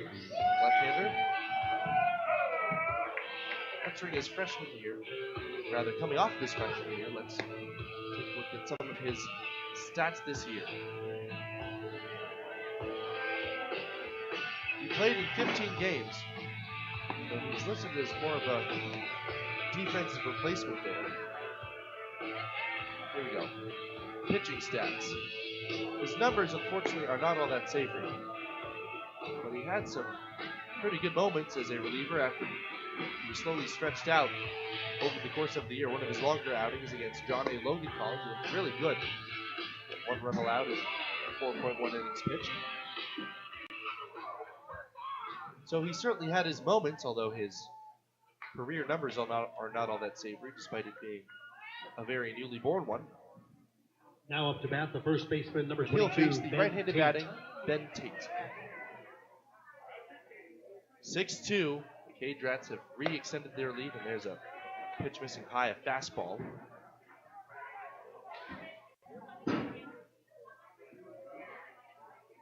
Riggs is coming in a lefty against a right-handed heady lineup, and there's a swing and a hard hit ball past the reach of Orr into right center field, a base hit. Carpenter charges in to glove it, and he lobs it in towards second. But a rude greeting for Connor Riggs in his season debut, and Ben Tate reaches with a 2-out single. That swing was a sure momentum killer. It looks like that the Pioneers were just about to get back in this game, but here in the 5th inning, there's a lot of game left. Batter, But the it really looks like designated hitter, number 10, Tanner the Peary. CageRats are ready to assert themselves as the better team in this one. Up next, Tanner Peary. 2 outs, a man at first, and Ben Tate. The first pitch is a sweeping curveball in at the knees for a called strike. Peary getting to face a left-hander for the first time this year. He was hit by a pitch, and he flew out against Reese Francis. The pitch is a fastball that splits the plate right down Broadway, and it's 0-2.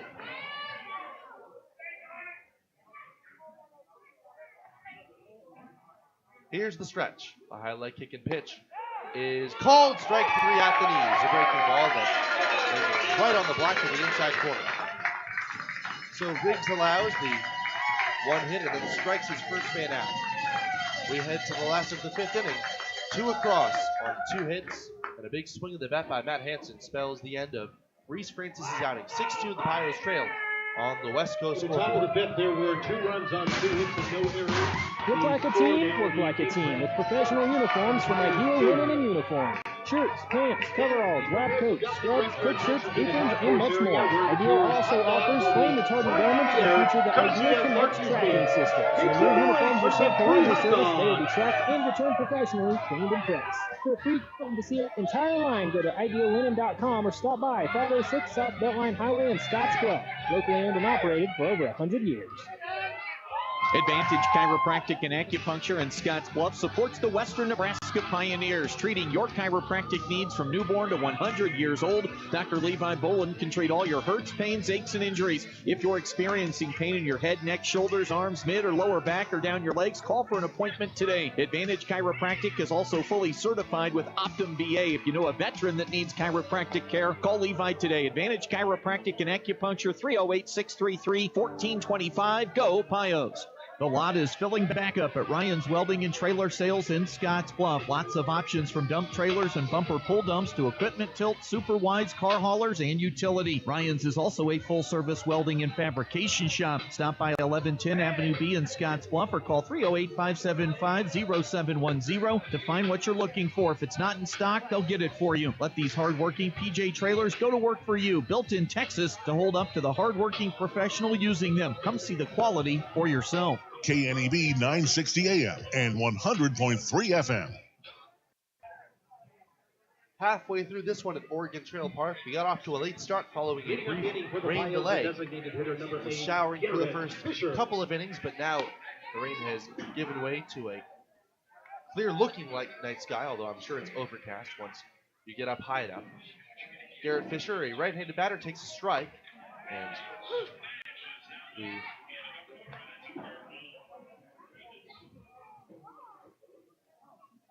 Josh Miller still on the mound ahead of Fisher in an 0-2 count. The pitch on the way is very high with a fastball, ball one. Fisher walked and was stranded at third base. This is his first official at bat. Now the 1-2 pitch inside, and it just missed him. He kind of jutted out his hip as though he were hoping to wear that. In a 2-strike count, he certainly would have taken it. 4-run deficit for the Pios. The pitch is a late swing and a foul out of play. Josh Miller has been very, very good. It really only seems like the Pios got one good swing off against him. That was by Aiden Orr the previous inning. A 2-run home run. It looked like that the Pios were going to claw their way back into this one until that home run. There's a shot hit down the third base line, speared by Kellner. He shuffles, throws very high to first, and it shoots right over the head of Tate. It clangs off the sidewall in foul ground, trickles out towards shallow right field. It's picked up by Tate in foul ground, speeding around first and heading to second is Garrett Fisher on a very errant throw by Boston Kellner. Kellner, a highly touted recruit, used to playing shortstop. Although based off that throw, I think he could warm up nicely to playing the outfield. So, a leadoff base runner, you got to make the order for the CageRats pay for those number 2, Coy Carpenter. They've given. Coy Carpenter takes downstairs. Now, this is going to be an interesting at-bat. Carpenter has singled once today, and he's bounced out to the third baseman, Kellner. He has a great idea of the strike zone. He could really turn up the heat if he were to work a tough at-bat. There's a flare down the left field line. It is falling, and in there for a base hit. It takes a weird bounce and falls in front of the left fielder, Agui Pacheco. Grounding third and coming home, Fisher. Here's the throw to the plate. Too late. Fisher is in there standing up. And on to second goes Coy Carpenter with an RBI double. So here come the Pioneers once again. It's 6-3. Once again, the deficit is half. And now Garrett Esposito can really make things interesting. Next Pios batter, left fielder, number 19. Still no action in the pen for CageRats baseball. They're really riding Josh Miller as long as he can go out there for it. A look at second. The first pitch is a line drive and a leaping try by Hanson, the second baseman, into center field, a base hit. Carpenter rounds third. He's going to score. And it's an RBI single for Esposito. He stays hot, and it's 6-4. The Pioneers trail.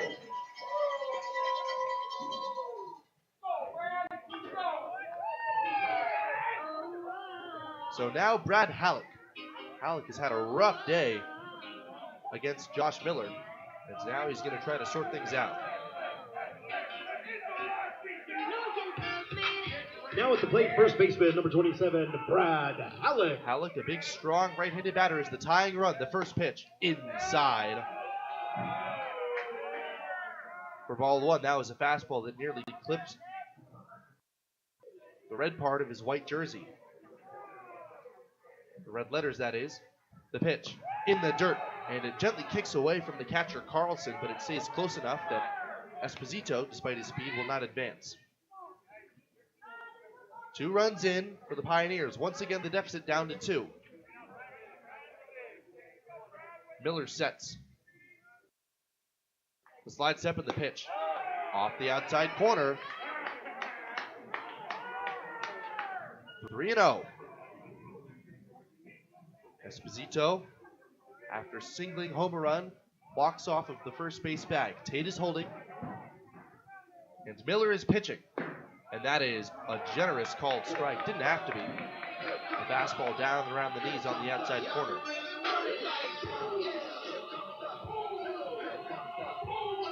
Halleck, big and strong, still waiting on his first long ball. The pitch. Up and in. Ooh, that's a called strike. Halleck was just about ready to toss the bat aside, and understandably some moans of dissent from however many fans are still in attendance. 3-2. Halleck waits, the pitch, and he hits a high drive down the left field line and deep. Back goes Ogi Pacheco at the warning track. He reaches up and makes the catch. Esposito was halfway to second base, and he trotted back to first. And Halleck came that close to tying this game.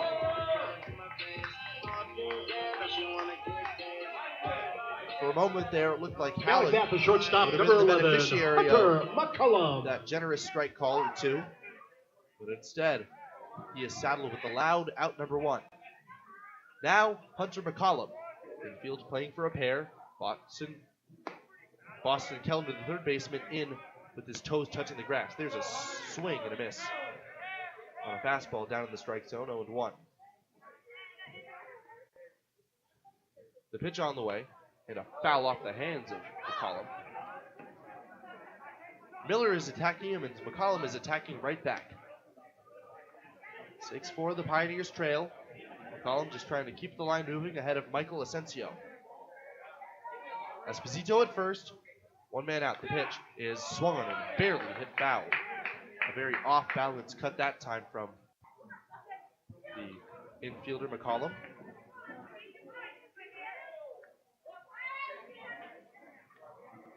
McCullum drove in 6 the previous series, and he swings and waves at one, barely grazes it as it snaps over the middle of the plate.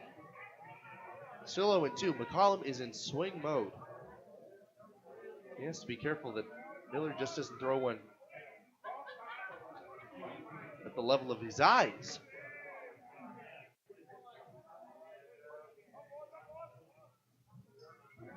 Oh, and 2. Slide step in the pitch, and McCullum swings and bounces this one up the middle. The shortstop has it, steps on the bag for 1. The throw to first, in time, a double play. The first base coach is furious. From that angle, he thought that the first baseman had pulled his foot off the bag trying to stretch for that one. But with only 2 umpires, 1 field umpire and 1 plate umpire, that'll be a tough look. Michael Asensio is still out there talking with the home plate umpire. He was the on-deck batter. Now maybe seeing if there's any other input available there. But alas, it looks like that's how this inning will draw to conclusion. So, 2 runs on 3 hits and 1 error. Nobody stranded for the Pios as we in the bottom of the 5th, there were 2 runs, 2 hits, 1 error. 6-4. The Pioneers trail and the Pioneers on the West Coast scoreboard. Now let's find Will. Fender bender, hailstorm, couldn't stop on the ice in time. After everyone is safe, Scottsbluff Body and Paint should be the first call you make. There isn't a better shop in the area. Our highly skilled team is experienced at performing all auto body repair and paint jobs. Stop by anytime and speak to one of our technicians, and we'll do a full inspection to show you just how little our repair services will cost you. Our work is not complete until your car is safe and you're on the road again. Call today, Scottsbluff Body and Paint, 225-6400. 408. At Wells Fargo. Why bank at a local community bank? When you choose a local community bank, you keep money in our local economy. That money helps support local jobs, schools, and businesses. Money that helps fund a stronger and prosperous community for us all to enjoy and live in. At Platte Valley Bank, we are here to help build and support the community we love being a part of. We believe that together, we can make great things happen. Platte Valley Bank.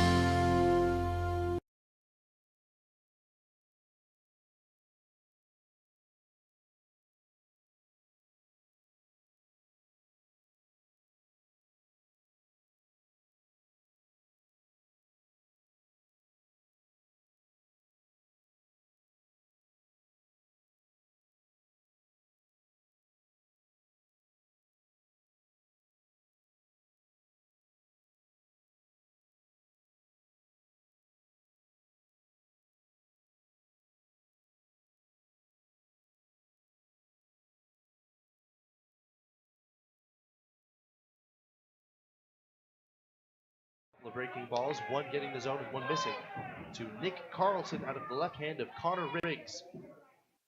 Final line for Reese Francis, 4.2 innings pitched, 6 earned runs, 5 hits and 3 hit batsmen. Breaking ball misses outside, so Carlson is ahead 3-1. If you're Riggs, you really have to attack and make it so when the top of the order comes up. The 8 and 9 hitters have been retired. He blows a fastball by him at the lower part of the zone at 3-2. Carlson singled home a run and struck out. 1 hit and 2 official at bats so far for him. 6-4, the Pioneers are trailing here in the 6th inning. Here's the windup. And the pitch on the way. Check swing on a ball in the dirt. The appeal to first base, and he did not go on the breaking ball. So the payoff pitch ends up being a walk. First of the game allowed by Connor Riggs. Next up for the CageRats, That'll the bring left up fielder, the number 9 6, hitter, Jake Pacheco. Pacheco 0 for 2. Field double play depth. Lefty against lefty for the first time this game for Pacheco. The first pitch, a slide step and a fastball missing up and away. You really have to do your best to attack the zone if you're Connor Riggs. The CageRats can hit, but even batted balls can turn into outs. The high set, Riggs kicks and deals. Up and in. Struggling to find the zone here. A leadoff walk and a 2-0 count to the number 9 hitter. Third base side of the rubber for Connor Riggs. He gets a sign from Lang. The slow leg kick and the pitch. Curve ball called a strike. That snapped right in there at the knees. 2-1.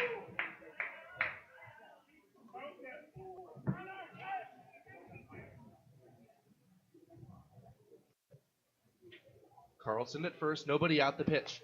Fouled right off the hands, back to the screen. That was a jam sandwich. Ryan's Welding, selling PJ Texas trailers in a wide variety of sizes, as well as offering a full-service welding shop. Ryan's Welding.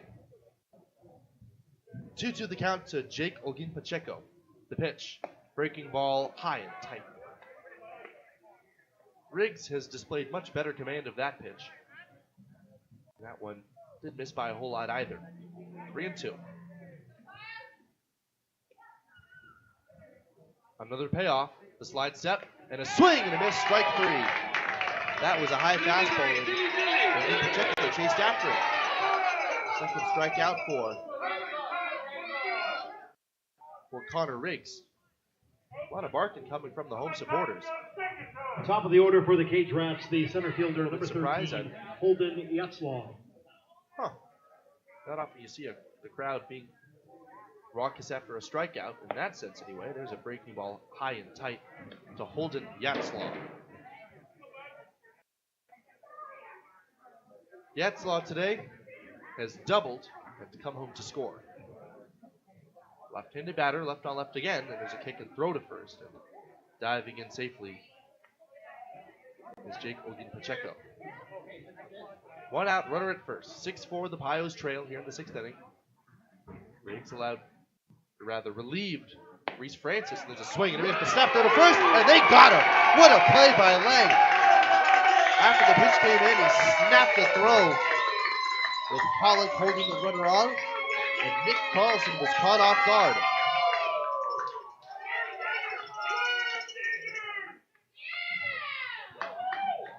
Nice play by Lang. Wow. So that empties the bases, and with the pitch a strike, it's 1-1. That could be a momentum-changing play as well. The leadoff man up, bases empty. The pitch, breaking ball, high and tight. Couldn't quite spin that in there. Riggs' idea of the breaking ball has been throw it as though it were a fastball at a guy's outer ear hole. And it's been effective to his credit, and a fastball fouled straight back. He's also started pitching backwards. That fastball up in the zone coming after it, a breaking ball or two has come in. He's got so much sharp break. But when the fastball comes in, the hitters just want to swing at it regardless of where it's at. They've been up and out of the zone, and with that carrying action, the 2-2, it is a breaking ball up and in, and it hits Yetzlaw, so Riggs loses him. An unfortunate hit by pitch. That is the fourth issue this game by the Pios pitching. That was a large part of why that rally back to the first was so big. Tonight's Four K-Man, across in the Blake first, Wilson. and 2 across in Remember, the every fifth time for Blake strikes CageRats out, baseball. it's 2-for-1 drinks until the end of the inning. Here's Blake Wilson. Wilson has struck out twice today. 2 outs, a man at first. Slide step in the pitch. He was swung on a missed, foul tipped into the glove of Lang. Strike 1.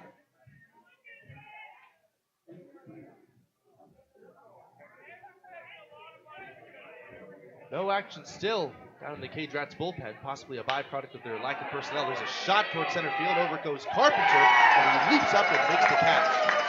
He kind of bounded right at the last second. That ball was beginning to carry on him, but he hauls it in a sharp third out of the inning. Nonetheless, a crucial shutdown frame picked up by Connor Riggs and the Pios. 6-4 they trail when we come back from the bottom of the sixth on the West Coast scoreboard. Our producers know that running a successful operation these days requires having reliable service and quality products. That's why you know you can trust the knowledgeable people at Westco to provide you sound agronomic advice, aerial application, bulk fuel, lubricants, propane, tires, and other essentials to keep your operation running smoothly. Our priority is helping you succeed. Call or visit your nearest Westco location today. Westco. Service, solutions, success. Westco's your best value through and through. Thank you, Toby. He is State Farm. Go back here. Maximize your vehicle's All right, engine protection thanks, with Will, and professional-grade thanks again to filtration Johnny at Russell's State Automotive Farm. in Scottsbluff. When you have a MicroGuard oil, air, or cabin filter installed from Russell's Automotive, you will receive a prepaid Visa for each filter, up to $20 from now through June 30th. It's a simple short rebate form that can either be submitted online or mailed in. Get up to a $20 rebate to save with your oil change service this summer. Request your appointment today by calling 308-635-4065 or by going online to russellsautomotive.com. When you decide to sell your car, there are so many more options than ever before. Do not overlook Team Auto Center as a targeted buyer for your old vehicle. No need to trade it in on a new one. Team Auto Center will give you a fair market price for your vehicle with no expectation of you purchasing from us. Come experience the difference at Team Auto Center or visit us online at teamautocenter.net. Hitting off for the Pios, the shortstop, number 11, Hunter McCullum. KNEB 960 AM and 100.3 FM. Correction, third baseman, number 14, Michael Asensio swings at the first pitch and fouls the ball right off his shin. Josh Miller is still out there for CageRats baseball. He's been out there for quite a while. Now the pitch from Miller is swung on and missed. A very half-hearted attempt by Asensio. 1-for-1 Asensio is with the single and a hit by pitch. The offering swung on and missed, strike 3. Good morning, good afternoon, and good night. Asensio is dispatched. And that is I believe the 5th strikeout of the game for Josh Miller. 6-4 the Pioneers trail here in the last half of the 6th inning. Now batting second baseman, number 1, Aiden It is Orr. now Aiden Orr, who homered last time up. The pitch is swinging a high pop-up foul. Tried to get into another one. But he couldn't quite square that up. A high fastball. It's strike 1.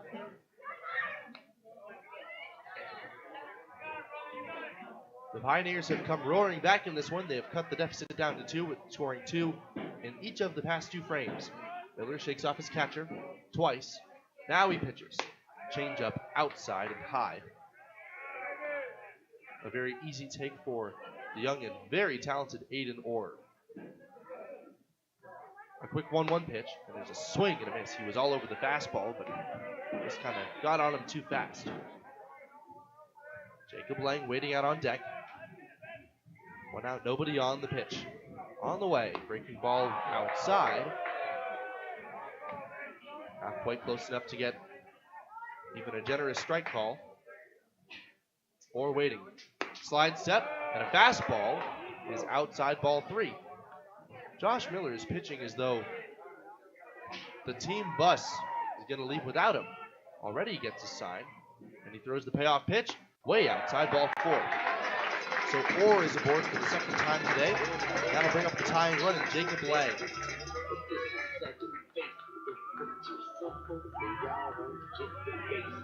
Next Miller looks like he's trying to work too number fast. 20, Jacob But nonetheless, Lang. he's just still going out there, just chugging along. The pitch to Jacob Lang is a called strike on the outside corner.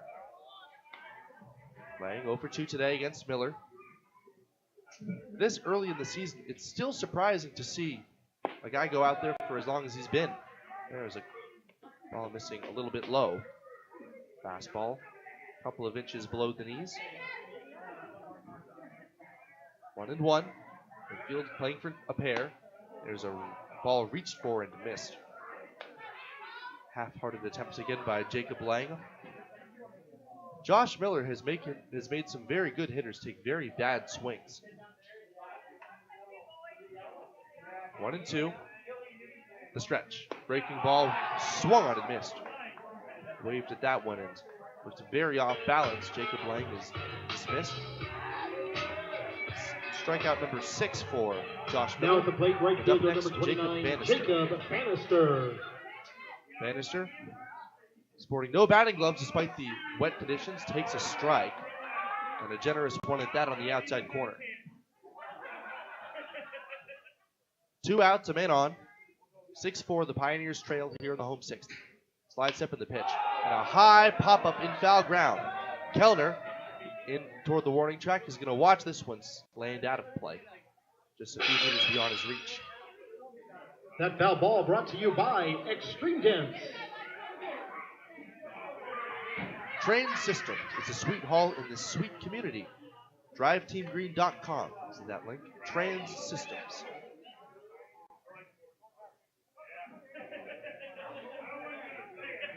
And the runner takes off as the guy was going from the windup, and there's a swing and a miss. So that point ultimately rendered moot. Not often you see a guy so carelessly work from the windup, but Bannister dispatched nonetheless. His second strikeout of the game.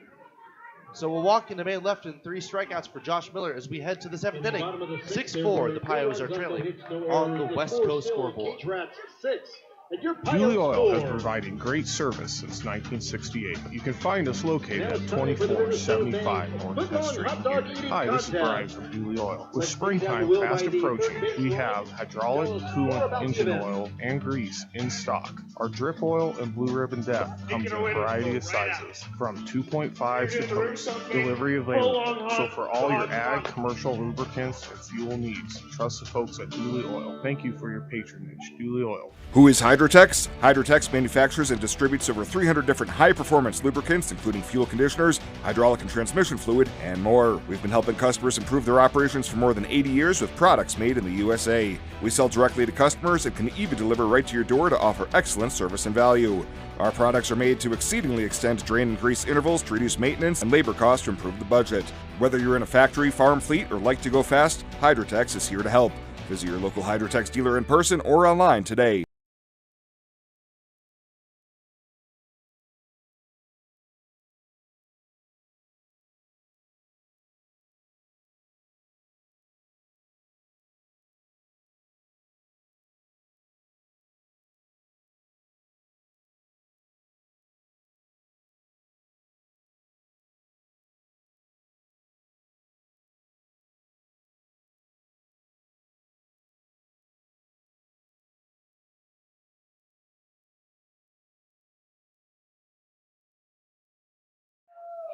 All right, thank you, Will, and thanks again. 6-4, the Pios trail in the top of the 7th inning. It is still Connor Riggs out there who winds and throws the first pitch, and the called strike on Boston Kellner. In the batter's box, the shortstop, number 20. Kellner, a highly touted recruit. Only a junior in high school, but committed to Louisville, and the best shortstop prospect in Colorado of his class. Swings and yanks one hard foul, and it's 0-2. Correction, the third baseman, number 7, Boston Kellner. Still adjusting to the pace of collegiate summer ball. 0 for 2 with a couple of flyouts and a hit by pitch. And he swings and misses, strike 3. So Kellner is quickly dispatched. Nice job of pitching by Connor Riggs, and that'll bring up Matthew Lemke. Lemke striding in, has not been retired yet, the cleanup man for the CageRats Baseball Club of Colorado. He was hit by a pitch. He has doubled and he has walked, scoring twice. Here's a breaking ball inside. 1-0. 6 runs, 6 hits for CageRats. And the pitch comes in. It's way outside, zips right past the glove of Lang, and it goes to the backstop.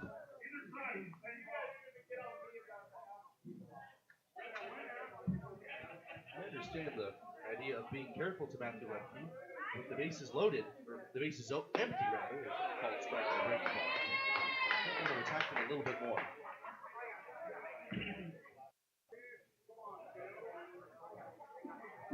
Two to 1 the pitch, and it is outside. Throw quickly snaps back to Connor Riggs by Jacob Lang, the catcher, 3-1. Matt Hansen on deck would be next. He homered his last time. Slides up in the pitch, and a late swing and a shot hit foul down the right field line, out of play. 3-2. 1 out, bases empty. Pios trail 6-4. Slide step, and the pitch is a breaking ball, just missing for ball 4. Tried to get that backdoor strike, but he couldn't get it there. Second walk allowed by the young left-hander Connor Riggs.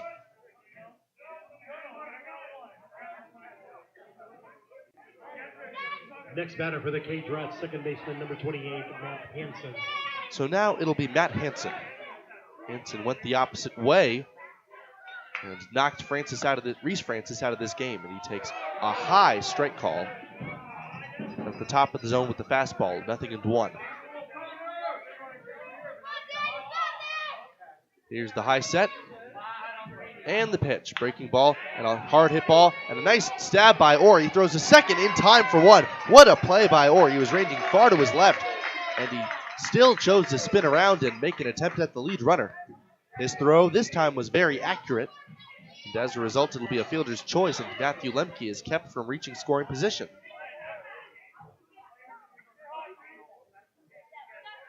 Now batting first baseman, number 22, Ben Tate. So now Ben Tate, a 2-for-3 day for him so far. He's been hitting very well. And a pitch misses high and outside for ball 1. That was a fastball.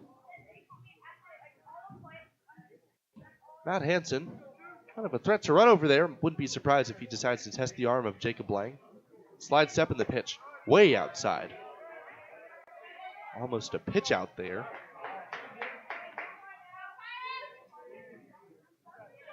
So Riggs in danger of falling further behind. Infield playing straight away. 2 man out, 1 man on. Slide step in the pitch. Outside. That one missed by plenty as well. So Ben Tate with the green light, but he's really hoping for something that he can drive. Here's the pitch. Fastball upstairs, ball 4. Didn't miss by a lot either. So CageRats have put together a rally without recording a hit.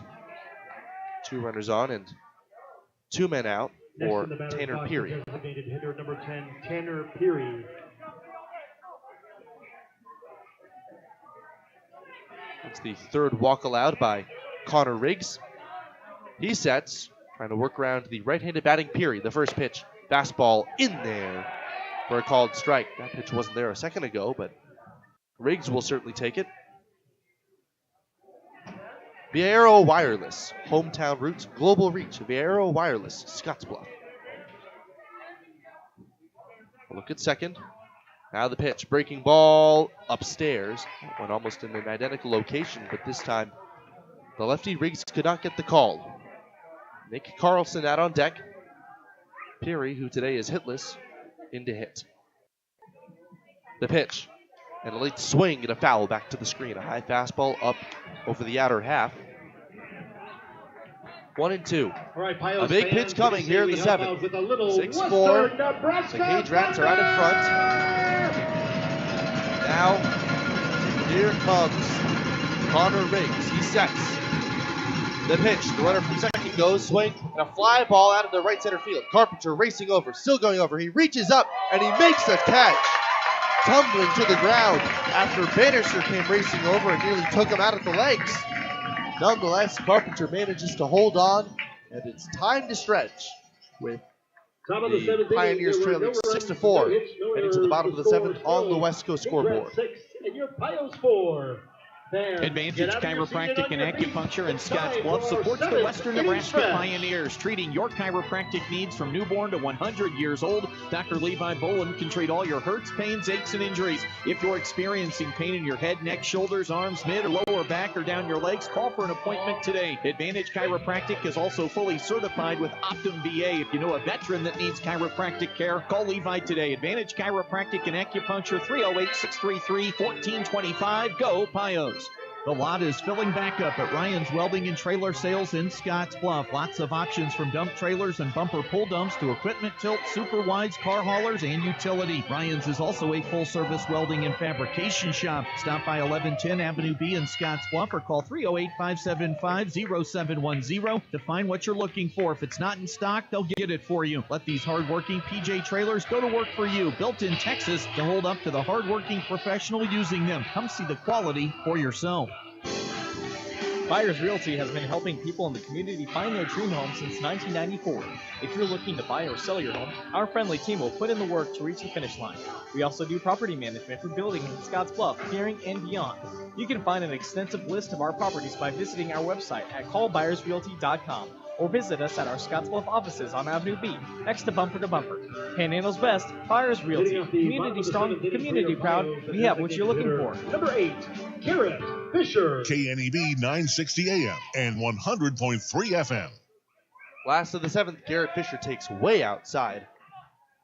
As still nobody out there in the CageRat bullpen. Josh Miller still out there. Who has labored at times, especially against Fisher, and the top of the lineup is Fisher takes downstairs, ball 2. Fisher reached on an error that started a 5th inning rally for the Pioneers. 6-4 they trail here in the 7th. And he takes a strike at the knees with a fastball. The third baseman, Boston Kellner, is playing a little bit shallower than usual, even with the baseline he is, and creeping up to the edge of the infield grass with the pitch. The windup from Miller, and the offering is swung on and missed. A low inside fastball. And it's 2-2. Fisher takes his time, steps out, and adjusts his batting gloves. Trying to reset. A deep breath, chokes up on his bat. Right-hander against right-hander.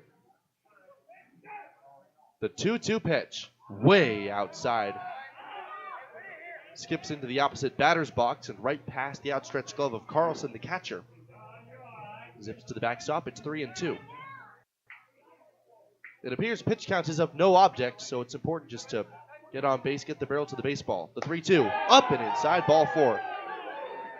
Fisher again bends out of danger.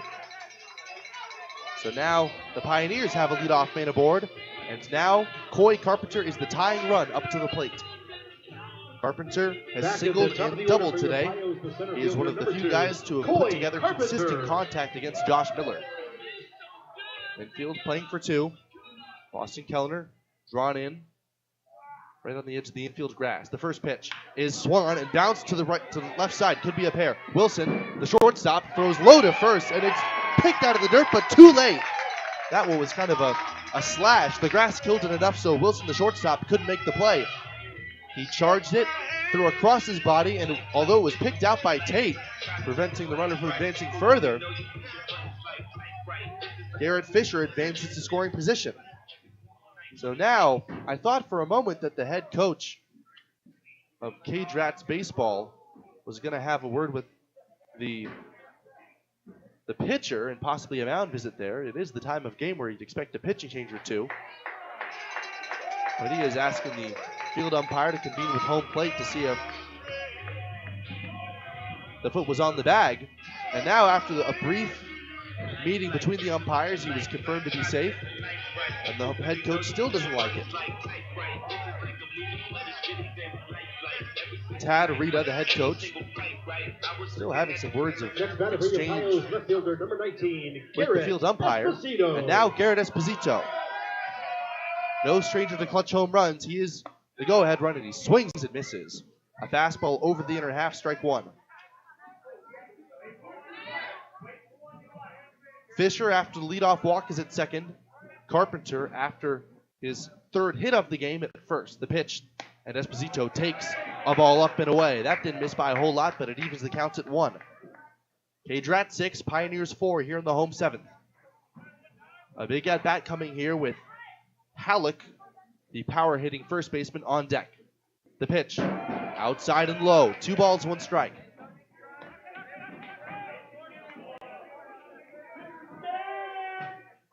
The Pioneers have some fight left in them. They swept the North Platte Plainsmen, but have trailed ever since the first inning of this one. The pitch, and it is swung on and missed, strike 2. A long swing at a hanging breaker up in the zone. Esposito just has to shorten up and hit something hard somewhere. Infield once again at double play depth. The corner infielders in on the grass. The kick and pitch from Miller, and a pop-up down the right side, moving over Tate. He's running out of room now, back on the warning track, takes a couple of steps toward the infield, and he makes the catch. And that is a big out for Josh Miller. So now, Miller is 1 pitch away from getting out of this inning. But first, the looming presence of Brad Halleck. Next at bat, first baseman. Halleck did not take great at bats against Miller in his first 2 trips, a couple of strikeouts, but his last at bat, he hit one that just missed being a home run, a fly out to the warning track. And on the first pitch, that's exactly what he was trying to do. And he fouls a fastball straight back. 0-1. 1 out in the home 7th. Pios trail by 2. Tying run at first base. A ball in the gap should score him. The pitch coming. Breaking ball away. That was the big curveball. And Carlson set the target down. And that one pulled a little bit too far toward the left-handed batter's box. Halleck, who got 5 hits the previous series, hitless today. The pitch. A fastball down and away, ball 2. Josh Miller has been very clear about who he's pitching careful to and who he's not. Hunter McCollum, the cleanup man, on deck. Miller pitches, and that one's right in there at the knees. Halleck didn't like the call, but now he's got to get back in the box with an even count, 2-2. Just trying to keep the line moving in a 2-run game. Here's the pitch, and it is down and out of the strike zone with the fastball, ball 3.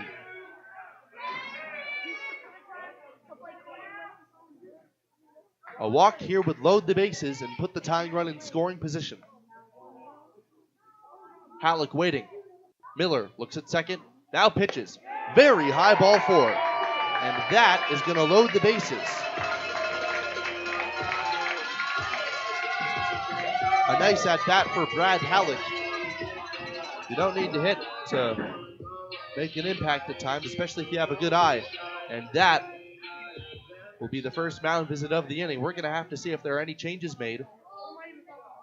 Miller up against the cleanup man, Hunter McCollum, with the bases loaded. The ball is taken from him, and we're going to see who comes on in relief.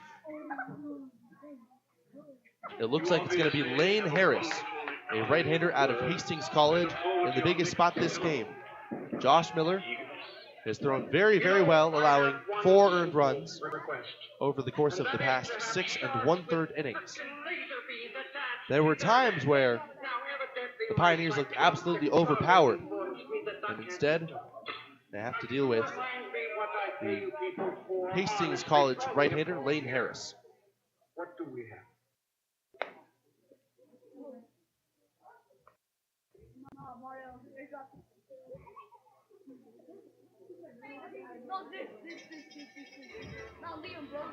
Taking a look at some of Harris's numbers, he's coming in a big spot, so might as well do our diligence on how he's been doing.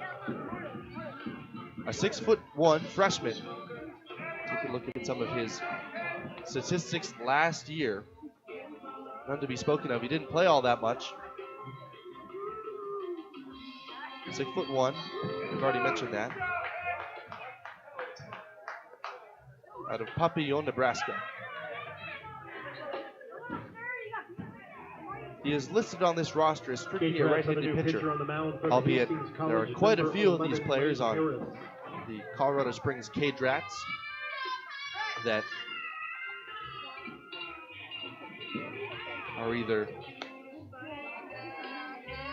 at some level of the college recruiting process or in college. So Harris in with the bases loaded here in the home seventh. 6-4, the Pioneers are leading, or rather trailing.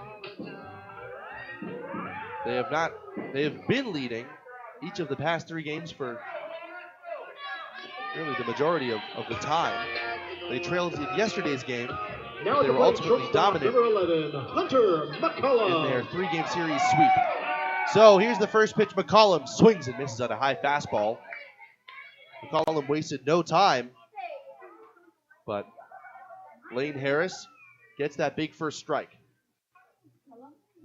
Here's the windup, and the right-hander pours in a slider at the knees, and a quick 0-2. 6-4, the Pios trail. Fisher at third, Carpenter at second, and Halleck at first. The 0-2 pitch, and McCollum swings and lifts this one in the air out toward left field, medium deep. This should be deep enough to get one home. Ogun Pacheco comes up throwing after making the catch, and the throw gets away from everybody. Nobody's paying attention to it as it goes right by the third baseman Kellner, and it has to be the pitcher who was originally back up home plate. Harris comes in to get it. That allows everybody to move up. So it's a sacrifice fly and a throwing error. McCollum does his job. Everybody moves up. And now runners are at second and third for Michael Asensio. Asensio got the day off yesterday. The third baseman in a big spot. The tying run at third base, the go-ahead run at second, and he takes a strike on the outside corner.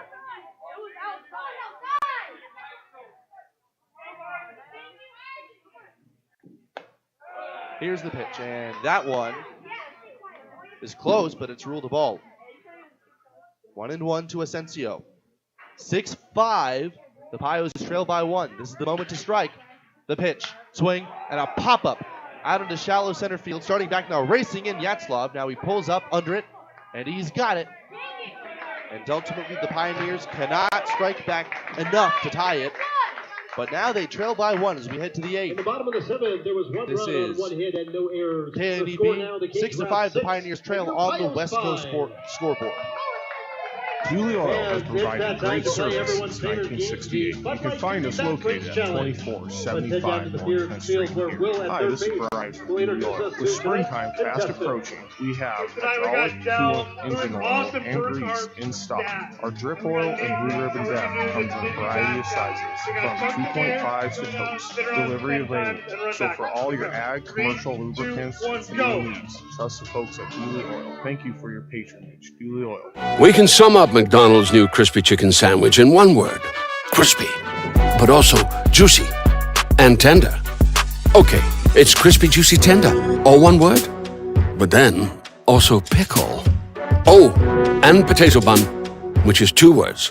Okay, we can't sum up our new crispy chicken sandwich in one word, so you'll just have to try it to understand it. Order ahead on the McDonald's app at participating McDonald's. Ba-da-ba-ba-ba.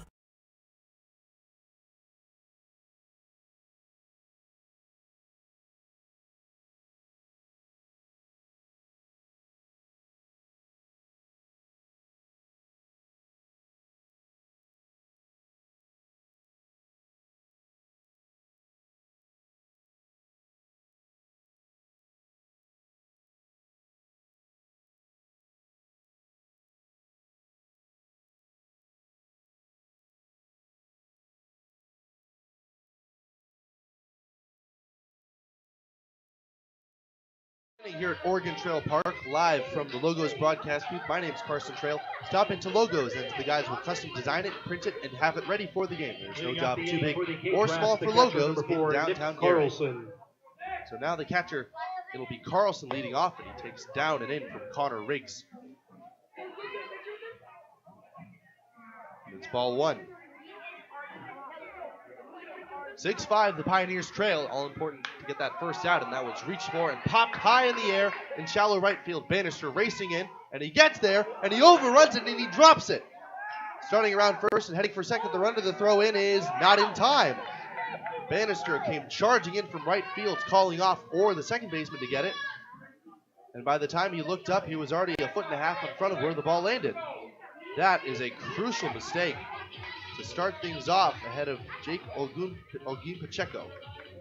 Now to bat the left fielder, number 6, Jake Pacheco. So both sides trading defensive mistakes here, and in a one-run game, those really tend to come back to haunt you. Olguin Pacheco left on left. Second time facing Riggs. Here's the pitch. Up and in.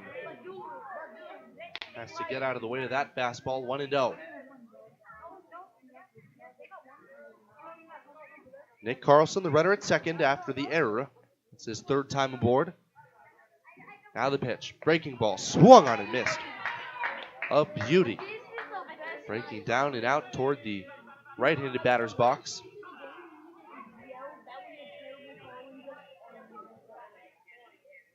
Connor Riggs waiting. A look at second. The shortstop holding. Now the pitch. Breaking ball inside. Tried to get that front door strike, but couldn't quite get it. Olguin Pacheco stays in there. A man at second, and nobody out. Slide step, and the pitch. Fastball missing high, 3-1. They got a base open with Yatzlaw, the leadoff man on deck. He really would not like to face the top of the lineup in such a big spot. Riggs has to dig deep and bear down the pitch. It is up and away, ball 4. That one did not miss by a whole lot. And now there's going to be a timeout called. Another lefty is getting loose down in the far bullpen. We're going to have to see who it is in case they decide to make a change. Brandon Nelson out from the dugout. It's not Brody Fay down there, or so it seems.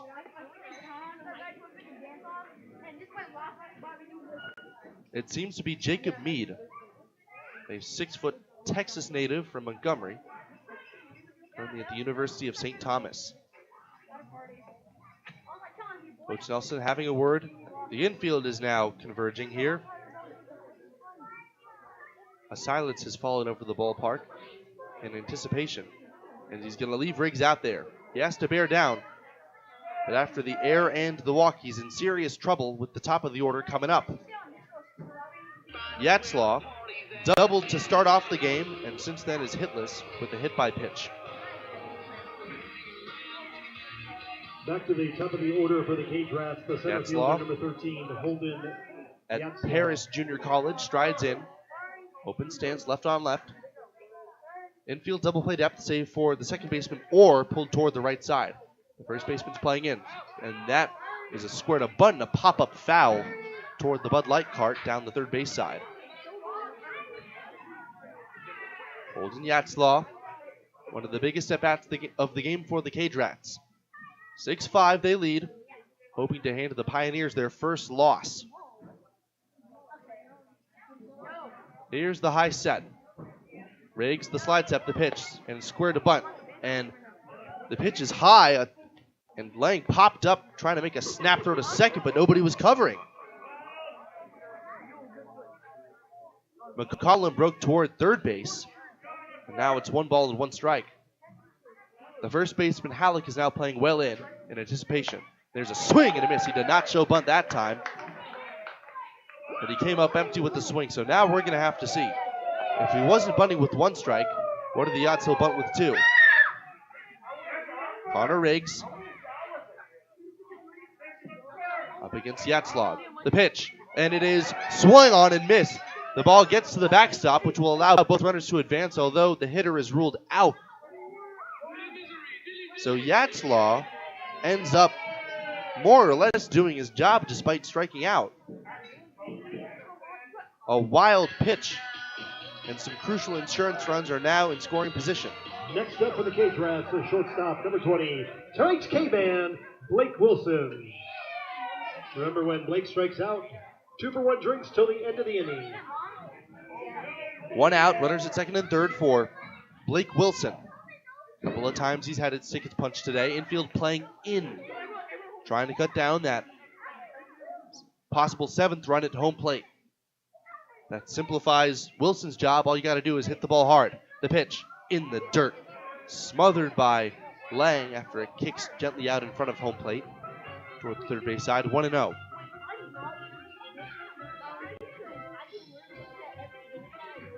A walk, an error, and a strikeout. Blake Wilson up. Boston Kellner, the dangerous right-handed batter, on deck. Riggs 1-0 pitch. Swan and popped up down the right side. Halleck moving over. He loses it in the lights, reaches up and can't make the play. It lands in foul ground.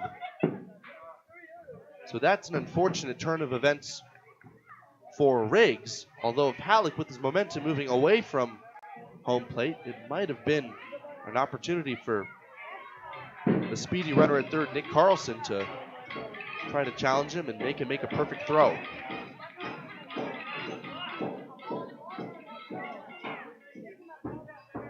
Here's the pitch, and a check swing on a ball in the dirt, and they're going to appeal, and they say he did not go around, and the ball was lobbed out in front, but the pitcher not paying attention, and it trickles out behind the mound towards shortstop. Unfortunately, the base runner at third and at second, they weren't paying attention either. It's hard to tell from the field umpire's angle if there's a check swing, but I do think he might have gone around. So 2 balls and a strike listed on the scoreboard. The windup. Riggs deals, and it misses outside. A base is open, but with Boston Kellner coming up, he is the last person that anybody wants to face with the bases loaded. Blake Wilson back in the box. The right-hander waits. Riggs, the southpaw, deals. And a breaking ball taken for strike 2. That was a breaker that snapped right over the outer half. 3-2. All right, fans, you want the those pitch of the game coming up for Connor Riggs in his outing. A strikeout situation with the infield in. Wilson waiting. Riggs from the windup. Brings his hands over his head and throws, and it is in the dirt, ball 4. A breaking ball, and Wilson this time would not chase. So that loads the bases for none other than Boston Kellner. Kellner is only here because the competition in high school is just too easy for him. He is only a junior, and he's already committed to a Division I school, Louisville, who has turned out star after star after star. Corners in middle pinch. The right-hander waits. And it is way outside. Kicks gently off the tip of the glove of Lang, but not far enough away for the runner Carlson to try to advance. Carlson at third. Olguin Pacheco at second. He's very fast. And Wilson at first.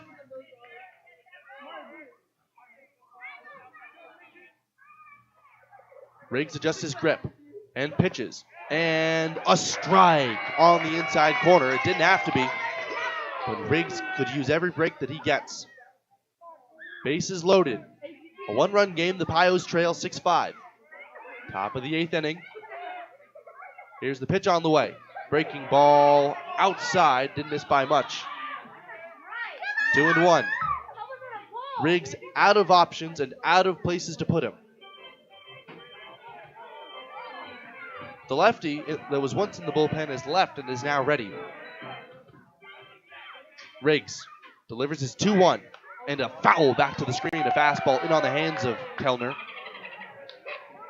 And as fast as they are, they can't quite get it to a ball on the inside corner like that.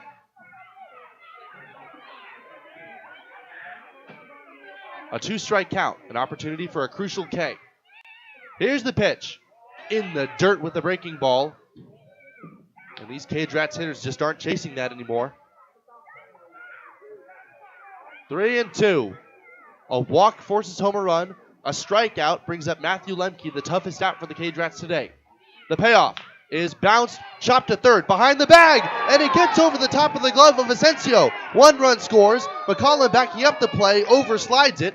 2-run score, and the infield playing in cost the Pioneers dearly. 2 are in, and it is 8-5 CageRats. My goodness. Asensio was playing in on the grass, and Kellner just pounded that one into the clay in front of home plate. Unfortunately, Connor Riggs is left out there a little bit too long. A 2-run single, and now it's a 3-run lead for the natives of Colorado Springs. Kellner gets the big hit that the CageRats have not had since the first inning. 2 come in to score, and that feels like the dagger. There's 6 outs to work with here, assuming that you keep the margin where it is for the Pioneers. No less, they're going to make a pitching change now in what feels like a moment too late.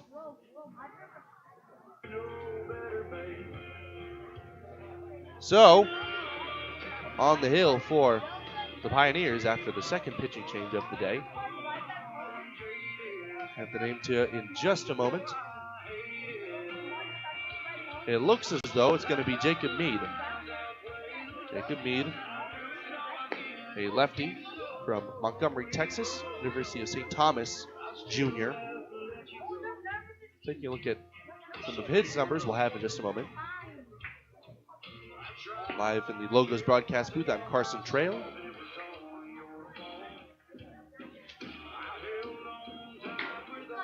Dooley Oil has been providing great service since 1968. They are your distributor for premium Shell lubricants and house fuel additive Wyoming, Nebraska, and Colorado. The extreme diesel fuel provider for the 3-state region, Dooley Oil. So, Jacob Mead, having some numbers for you on him.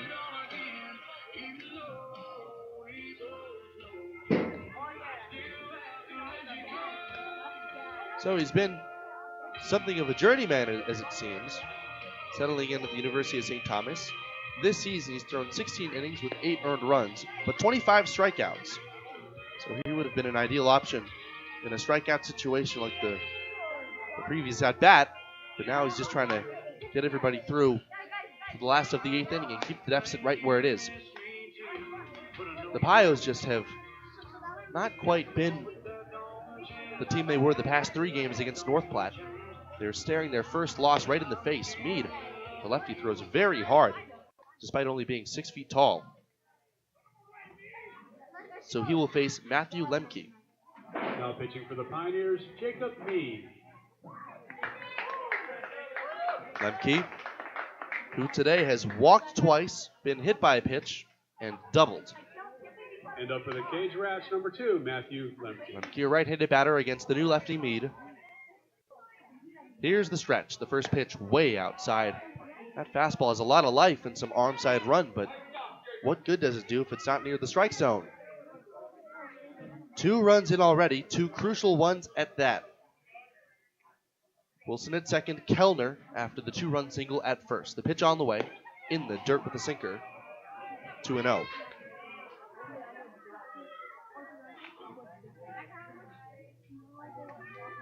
The CageRats are in a spot where they can put this game away. The Pios are still within striking distance, but a base hit here could change that. Fastball way up and out of the strike zone.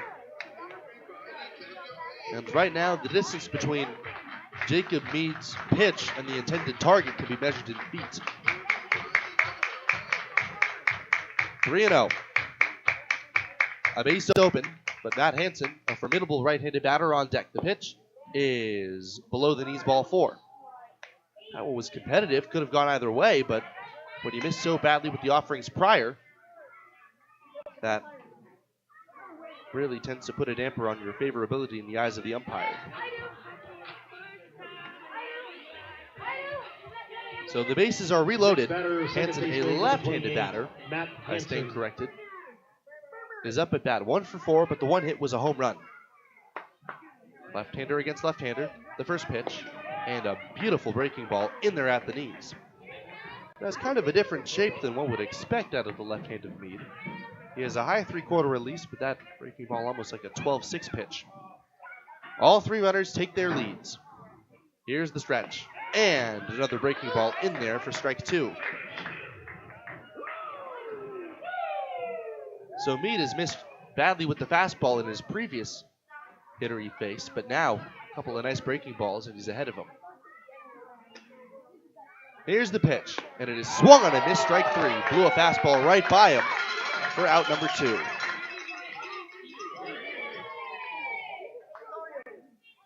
So a big first strikeout, and that'll bring up next batter, first Ben baseman Tate. number 22, Ben Tate.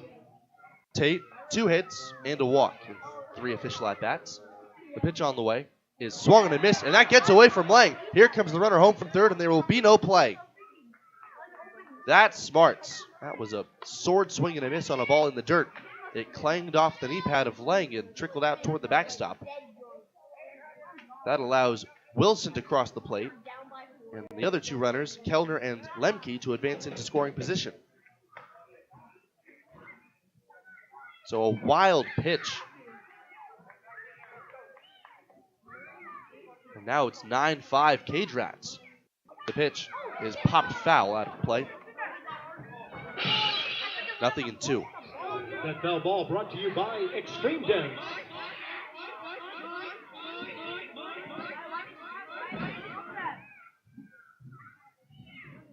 Two runners aboard in a big spot. Here's the pitch, and there's a shot hit through the left side, a base hit. 1 run scores. Here comes Lemke. Here's the throw to the plate. It is cut off. It skips under the glove, and that's going to allow Lang to have to come out in front of the home plate. Saps throw to second too late, and now the wheels have fallen off. It's a 5-run 8th inning, and it's 11-5 CageRats. The time has come for someone to put his foot down. And that foot is me. So Tate advances to second on the throw. Next batter designated hitter Lemke number and 10, Kellner are Tanner both Fury. in. And an error and a walk is how this inning started. So now it's Tate at second for Brock Peary. Or rather, Tanner Peary, a right-handed batter, and the 9th man to come to the dish. This inning he takes inside and low with the fastball, 1-0.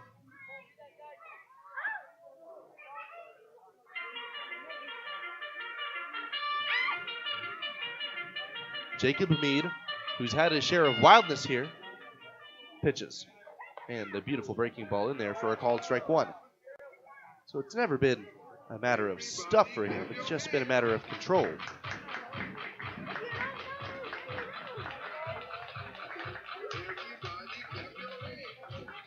One and one, the count. The pitch on the way. In the dirt, smothered by Lang, and that time kept just close enough for Ben Tate to not advance to third.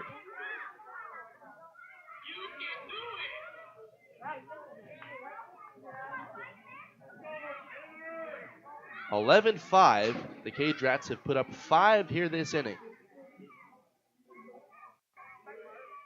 The 2-1 pitch at the knees, called a generous strike 2.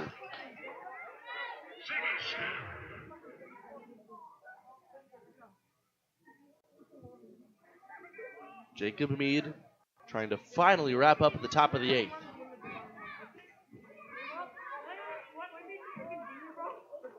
The high set and the pitch. Breaking ball, called strike 3. Right in the outside corner. So a couple of punch-outs in the inning for Jacob Meade. And this really was the worst-case scenario for the Pioneers. 5 come across to score, very few of which end up being earned, to say the least. 11-5, they are trailing as we head to the last of the 8th inning on the West Coast scoreboard.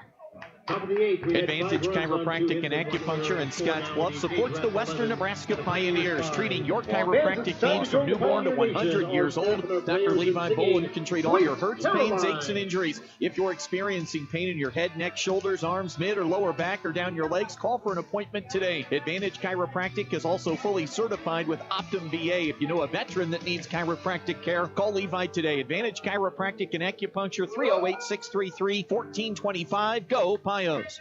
The lot is...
So, leading off for the Pios, second baseman, number the 1. perspective on this Aiden game has Orr. shifted dramatically over the past 3 outs. There's a swinging strike by Aiden Orr against Lane Harris. It was a 1-run game until 5 came across to score in the 8th inning.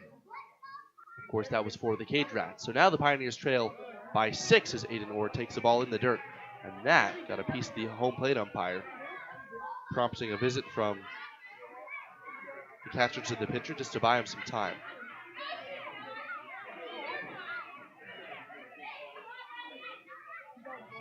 Four in the first and 5 in the 8th. The Pioneers have been the team to put up crooked numbers as of late. They could certainly use one here. And they certainly do not like the taste of their own medicine here. Aiden Orr to lead things off, followed by Jacob Lang and Jacob Bannister. Orr 1 for 2 with the homer. Here's the pitch, and it is at the knees, called strike 2.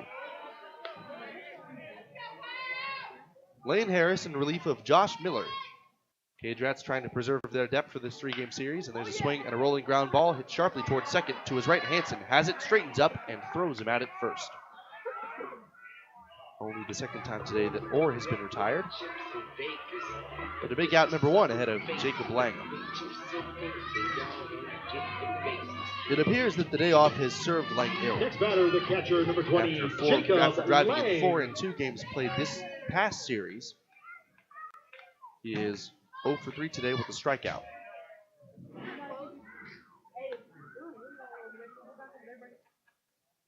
So there's a strike on him. Kicks away gently from the catcher, Carlson. And the pitch is driven deep to left field. Way back there. This one's on its way, and it is gone. Jacob Lang hits a solo home run to cut the deficit down to 5. Under the circumstances,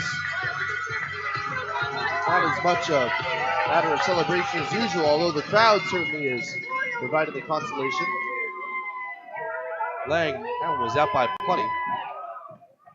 And although the energy not quite up in the dugout with the deficit still looming, Now at bat, right at fielder, least that's a number 29, bright spot Jacob perhaps. Bannister.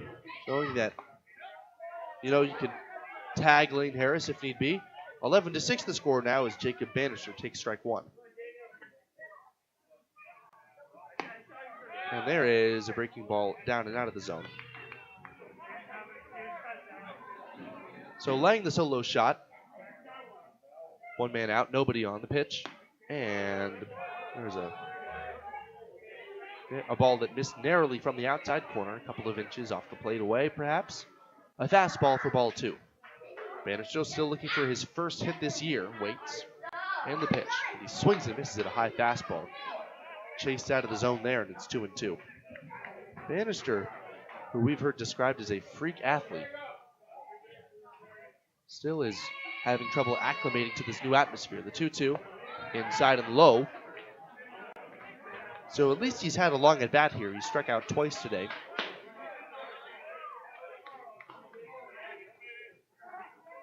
Trying to get aboard here to keep the line moving here in the 8th. The pitch on the way. It is in the dirt, ball 4. So Bannister doesn't get the hit he so desperately needs, but he's still on base. First walk allowed by Lane Harris, and that'll bring up Garrett Fisher. There is still a chance to make things interesting for the Pioneers. They trail by 5. You're going to string a couple of hits together ahead of the top of the order, then you're a blast away from really making this game close. 8th inning, the Pios running out of outs. The pitch to Fisher is a called strike with the fastball in the outside corner.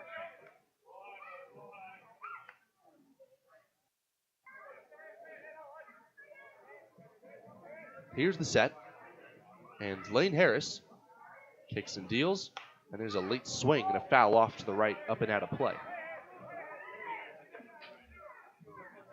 So Fisher probably looking for something middle away, but Harris has shown exquisite ability to paint both corners.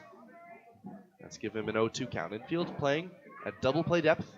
The third baseman Kellner even with the baseline. The first baseman Tate is holding on the runner who reached by way of a walk. The pitch and a breaking ball called strike 3. And Garrett Fisher throws his hands up. That ball was about to hit him, and somehow he still got the front door strike. A breaking ball that kind of just broke straight down. And those are calls you really hate to see if you're the Pioneers. Pios back to the top of the First order. strikeout followed by comes after the first Carpenter. walk for Lane Harris, and now Coy Carpenter. Here's the pitch, and it is low and inside. A ball, no strikes. Carpenter facing Harris for the first time today. Against Miller, he had some great at-bats. 3 hits and 4 trips. Here's the pitch, outside and low. Oh, never mind. A called strike with the changeup, and it's 1-1. This zone is starting to expand in all the wrong and least favorable ways. Runner still at first, 2 men out, the pitch. And there's a swing and a miss. Blew a fastball right by him. And it's 1-2. 11-6. The Pioneers are trailing.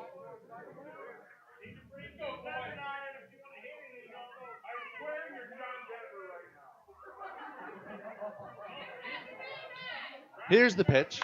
And a shot hit foul. Down the right side, or the left side, out of play. That was a late swing decision on a fastball.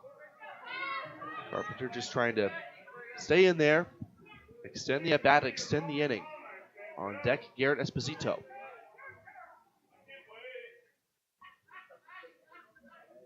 Here's the stretch. And Carpenter takes strike 3 called. And now it's Carpenter's turn to wince, although he pats his chest saying that he should have been able to fight that pitch off. He gets frozen. And the Pioneers are retired.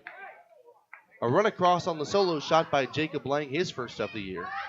We head to the 9th with the Pios down by 5. 11-6 is the score on the West Coast scoreboard. Life is crazy. Pain is stressful. How can anybody concentrate with these busy schedules? Now you can. This is Ben Moravec coming to you from HydroZen, a float therapy business right here in Scottsbluff. I'm here today to let you know we now have memberships for $49 monthly. You can guarantee yourself at least 1 float per month. You know how floating keeps your muscles relaxed, your joints relieved, and your brain clear to think? Now you can float at a reduced rate each month. Inquire today at hydrozenfloat.com or call us at 308-63-FLOAT. HydroZen. Unplug and recharge. Why bank at a local community bank? When you choose a local community bank, you keep money in our local economy. That money helps support local jobs, schools, and businesses. Money that helps fund a stronger and prosperous community for us all to enjoy and live in. At Platte Valley Bank, we are here to help build and support the community we love being a part of. We believe that together, we can make great things happen. Platte Valley Bank.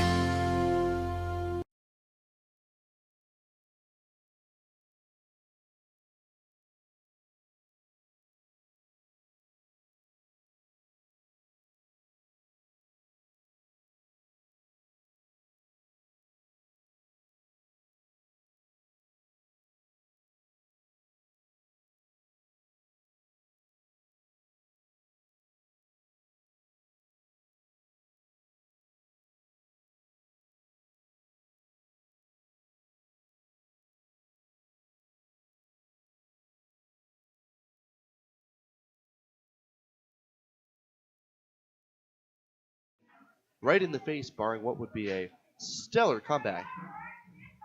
As up first, it's going to be Nick Carlson, the catcher. He started off last inning. This was the second time. The 8th inning was the second time this game that the CageRats batted around. 4 in the first and 5 in the 8th have been the decisive moments in this game. The Pioneers really did it to themselves, and there's a shot blistered back up the middle into center field, a base hit. Jacob Mead had to lean his way out of the way of that as it nearly took him out at the kneecaps, and it's a leadoff single for the catcher Carlson. Next batter up, left fielder number 6, Jake Pacheco. So now, Jake Olguin Pacheco.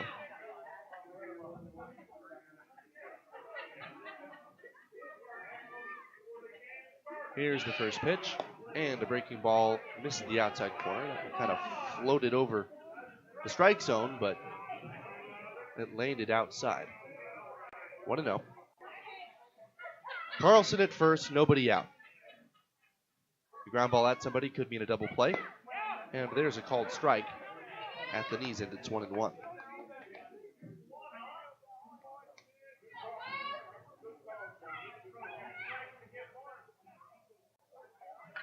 Today, Carlson has gotten 2 hits and walked. He also scored on an error made by the right fielder Bannister. There's a pitch missing outside. It's 2-1.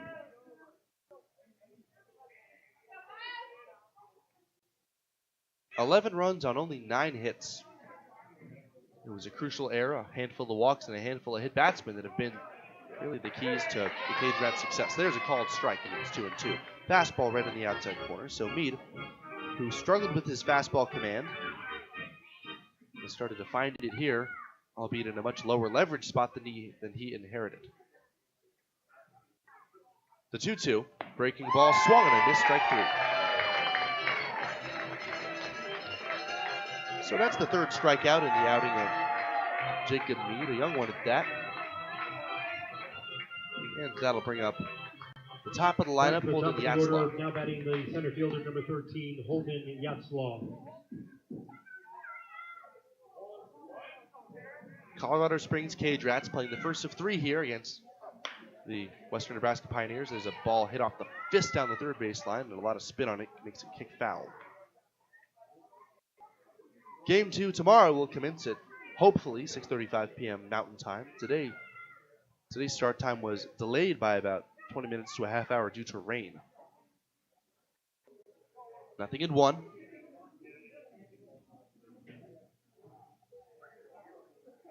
Mead's pitch is a check swing and a ball that glances off the bat foul. He tried to hold up halfway, Yetzlin did, but either way he made contact, so it's 0-2. Game 3 will commence 2 hours earlier than usual at 4:35 p.m. Mountain Time. That'll be Tyler Bryant's game, so hopefully that'll be a rubber match if the results of this game hold. The pitch on the way. Fastball very high. That was up around his eyeballs, 1-2. The CageRats of Colorado Springs leading the Pioneers 11-6. The 1-2 pitch is lined through the right side, moving over Orr, and he can't quite get there. It's into shallow right, a base hit. That one looked like a line shot off the bat, and to get it Bannister, who lobs it in toward third. So that's the second single of the inning, and that'll bring up Blake Wilson.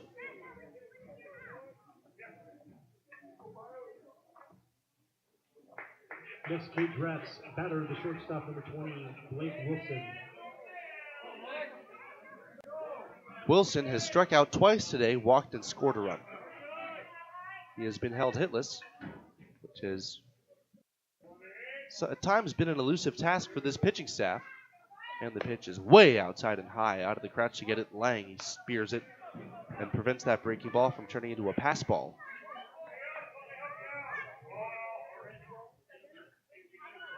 Carlson at second, Yatzlaw, who runs very well at first.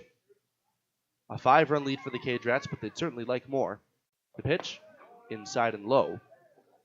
And just like that, Mead, with multiple runners on, is starting to lose touch.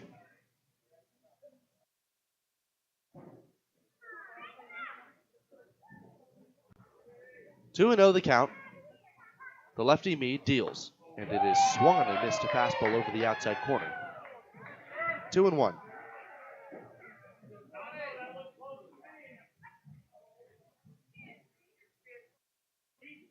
Meade looks in to get his sign from Lang.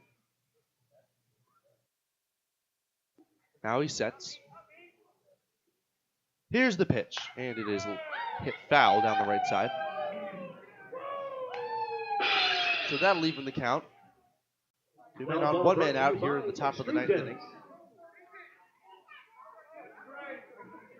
It'll be the 2-3-4 hitters due for the Pioneers in the last of the 9th. Everybody's going to need to contribute and come up if they want to have a shot at winning this.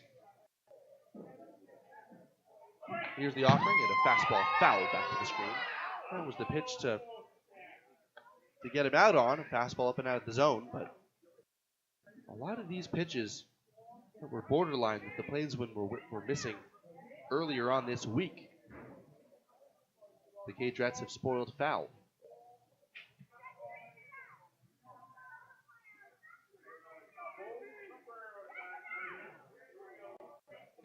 Here's the pitch, and it is taken, strike 3 call. So Wilson wears the hat, and although it's too late for discounted beverages for the home fans, the cowbells still ring with a resounding approval. Strikeout number 4 for Meade. And now Boston Kellner. Kellner pounded one right into the ground that ended up being a hard luck single that drove in 2 runs. And he takes the swing on a sword swing and misses. 0-1.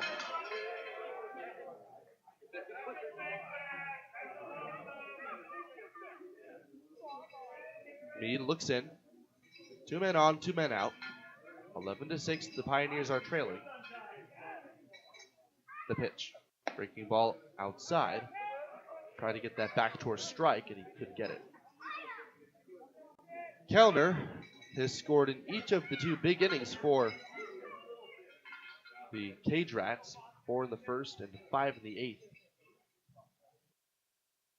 The 1-1. Breaking ball outside.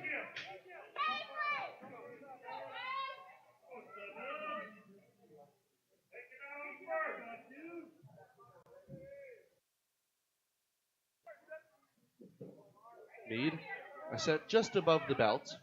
From the center of the rubber, he deals, and it's inside. It kicks off the glove of Lang, trickling out toward the third base dugout in foul territory, so he's going to have allowed a pass ball into both runners' advance. Yatzlin is now at second, and Carlson is now at third.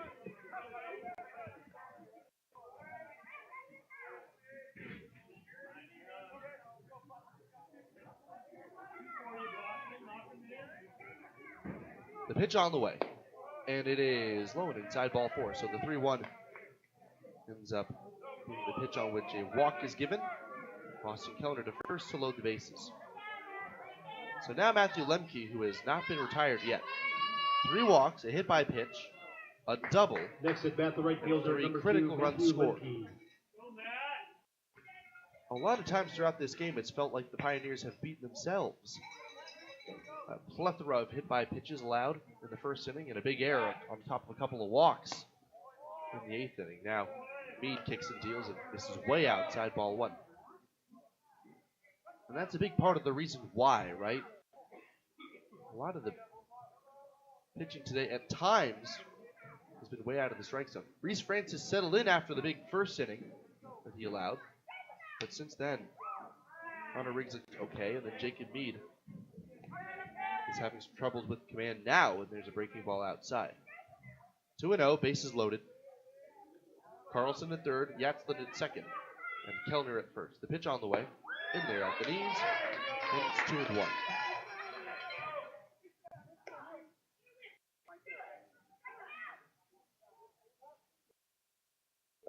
Now time is called, because they want a new baseball here. The rain stopped quite a while ago. Lightning still flashing off in the distance beyond the batter's eye here in Gehring. Oregon Trail Park is And a little bit deserted for a Friday night. We'll give the benefit of the doubt because of the weather, as the 2-1 is way inside. Mead really missed badly again there, and it's 3-1. Nobody in the bullpen, so this is Mead's inning. Doesn't matter if one were to score or 7. The 3-1 pitch is on the outside corner, taken for a strike. So now the runners will get a head start. 11-6 the score. Not all that much riding on the board.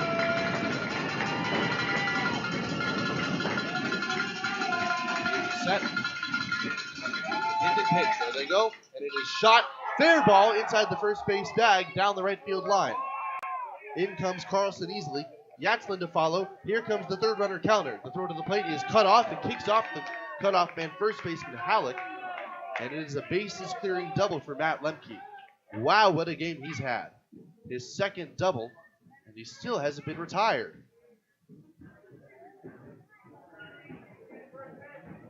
And now it is 14-6. Insult added to injury here in the ninth.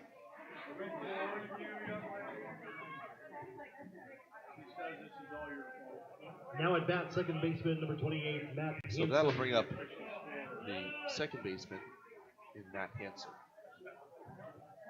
8 runs have scored in the previous 2 frames at least. Only 11 hits have come across for the Colorado Springs team, the CageRats. There's a called strike, a breaking ball, generously given by the home plate umpire. Might be about time to wrap things up. A look at second, and the stretch is a ball in the dirt, kicks directly to Lang. The throw goes to second base, and now they have no shot to get him at third. They had him hung up, caught between second and third, but he was about equidistant. So Lemke, who would normally have been dead to rights, advanced to third on the throw to second.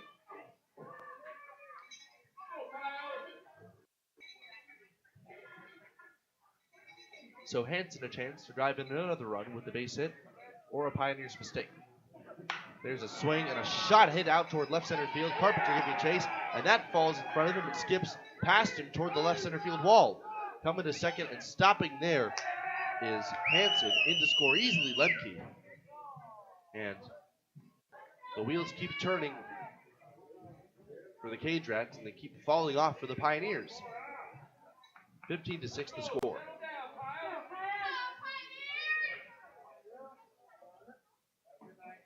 So 2 straight doubles against Jacob Mead, and that'll bring up Tate. Next batter for the CageRats, first baseman, number 22, Ben Tate.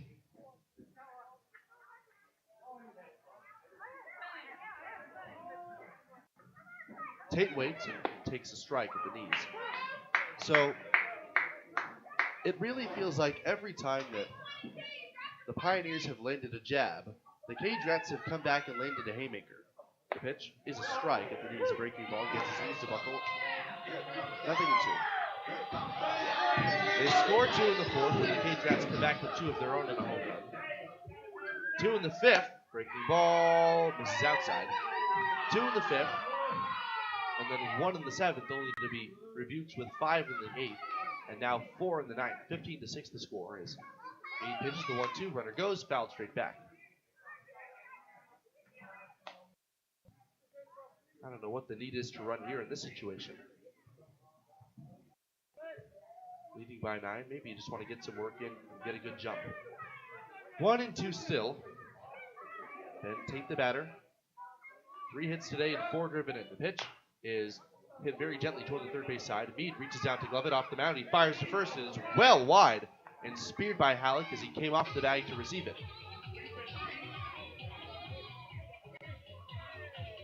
So that'll be another error.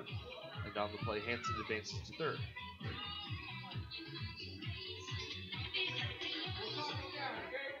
So this will be the 3rd time and the second in 2 innings that the CageRats have batted around. Brendan Nelson out, understandably frustrated with his performance from Mead so far. Francis 4.2, Connor Riggs succeeded him, and then Jacob Mead. It feels like that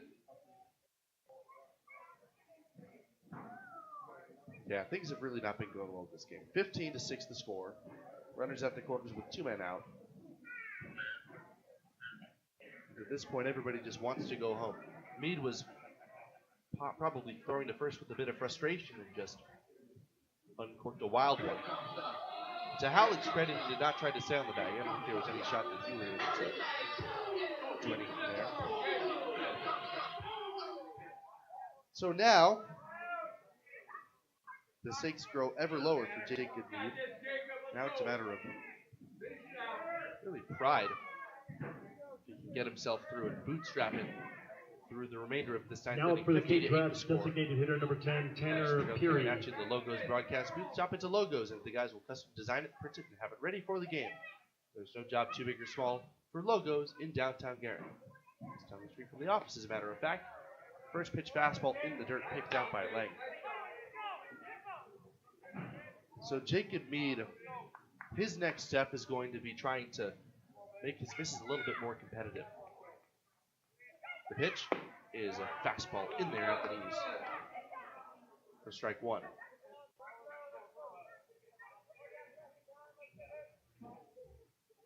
Meade looks great in game one against North Platte, but he has struggled here this game. There's a swinging strike right over the top of the sinking fastball. It's 1-2.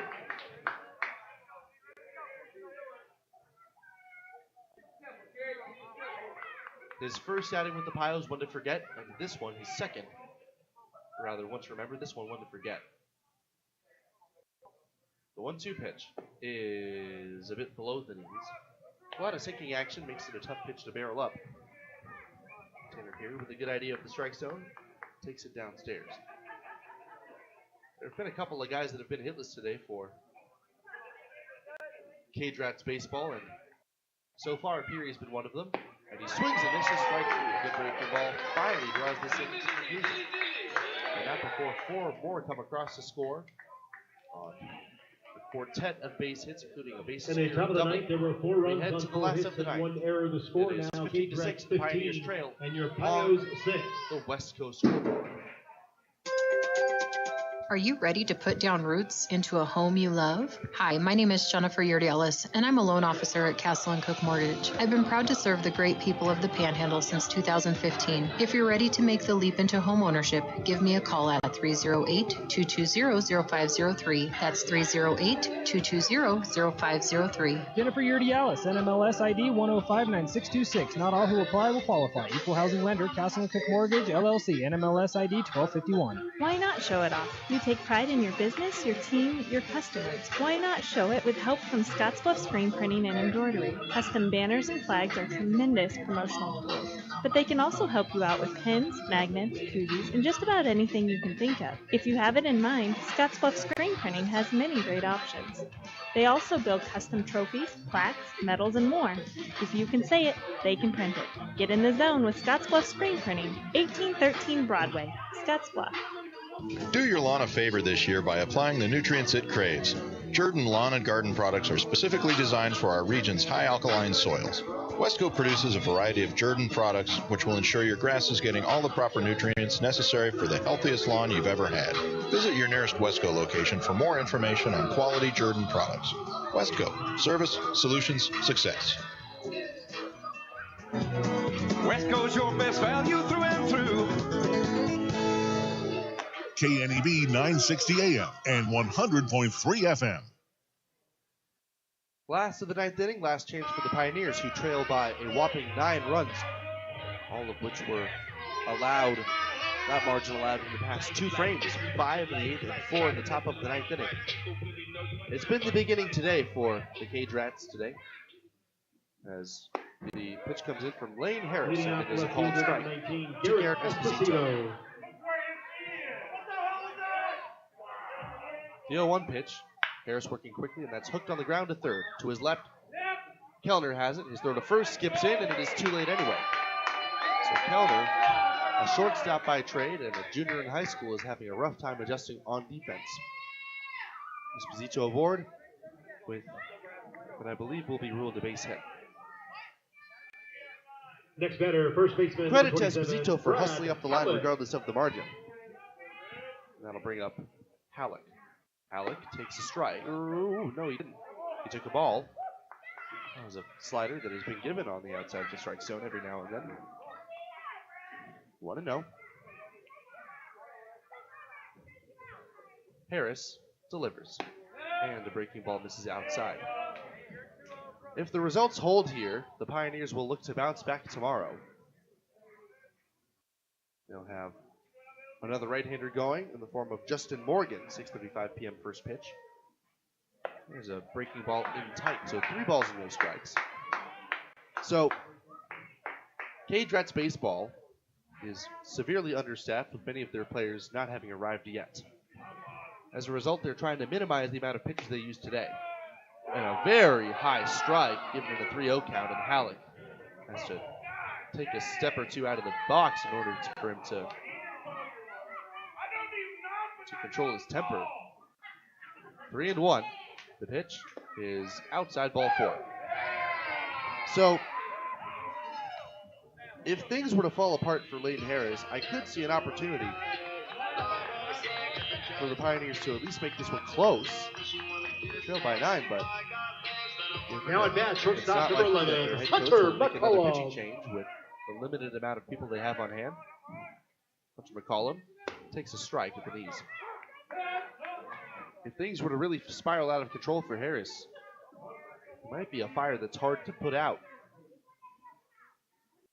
McCollum hitless today, despite having a sac fly. He's 0 for 3. And that one just misses. 1-1.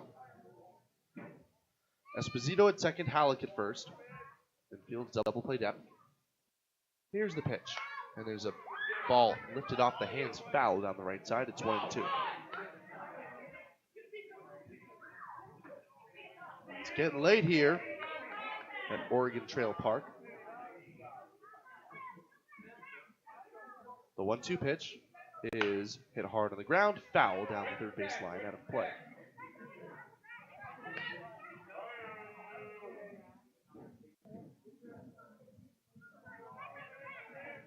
One and 2 still. McCollum, an RBI guy, trying to get his first hit of the series. The pitch is swung and missed out of the strike zone. He chased a fastball. That one was at his shoulders. He really can't help out Layton Harris all that much. McCollum is set down. Second strikeout, or third strikeout of the outing for Harris. 14, Michael Asensio. Now Asensio. And he swings and misses at a strike.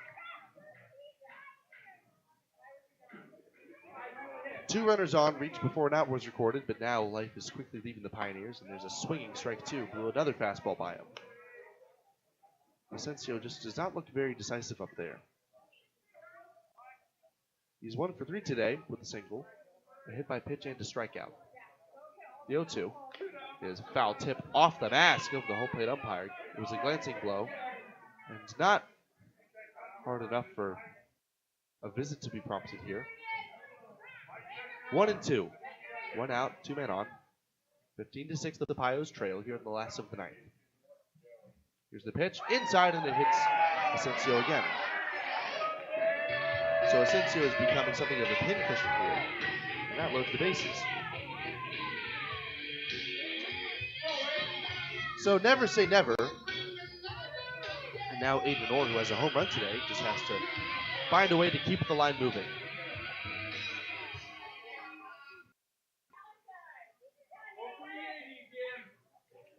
Next at bat for your Pios, second baseman number 1, Orr Aiden has Orr. burst onto the scene the past couple of games. A double yesterday, and a home run today as he takes low and inside. He's 1 for 3.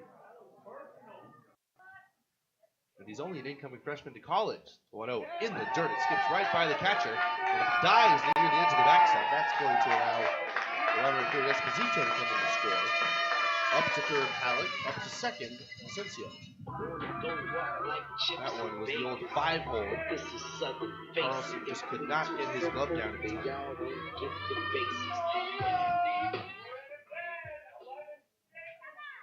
Two balls, no strikes to Orr, with an opportunity to drive in 2 more. The pitch comes in, and he reaches for one and fouls it away down the left side.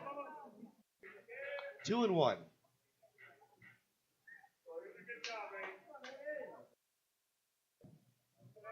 The pitch on the way is taken low and in the dirt, ball 3. So, the situation changes a little bit for the pitcher Harris.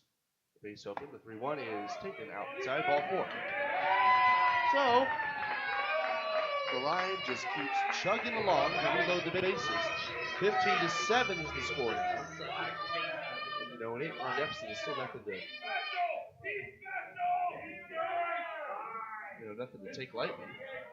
Still probably looking at a loss here, if we're really being realistic about things. But now, it'll prompt a mound visit from the head coach. He's probably telling him, hey, you've got, what is it, 8 runs still? 8 runs to work with. You can hit 2 grand slams and the game would only be tied. But now it's Jacob Lang who's up, who's already homered once this game. Second walk of the game for next batter, catcher number 20, Jacob Lang. The first pitch is swung and missed. Howard a fastball right by him. Lang's goal has to not try to do too much. Has to be to not try to do much. A home run last time, but even a grand slam wouldn't really do much here. There's a ball taken low. The count even to the catcher, Jacob Lang. The Pioneers have scored in each of the past 3 frames, but it's only been 1 so far. And the fastball just misses. Harris doesn't really like the call, says something into his glove. Out of earshot and out of sight of the home plate umpire. The 2-1 pitch is swung on it. Kind of a fly ball out toward left field. It's falling.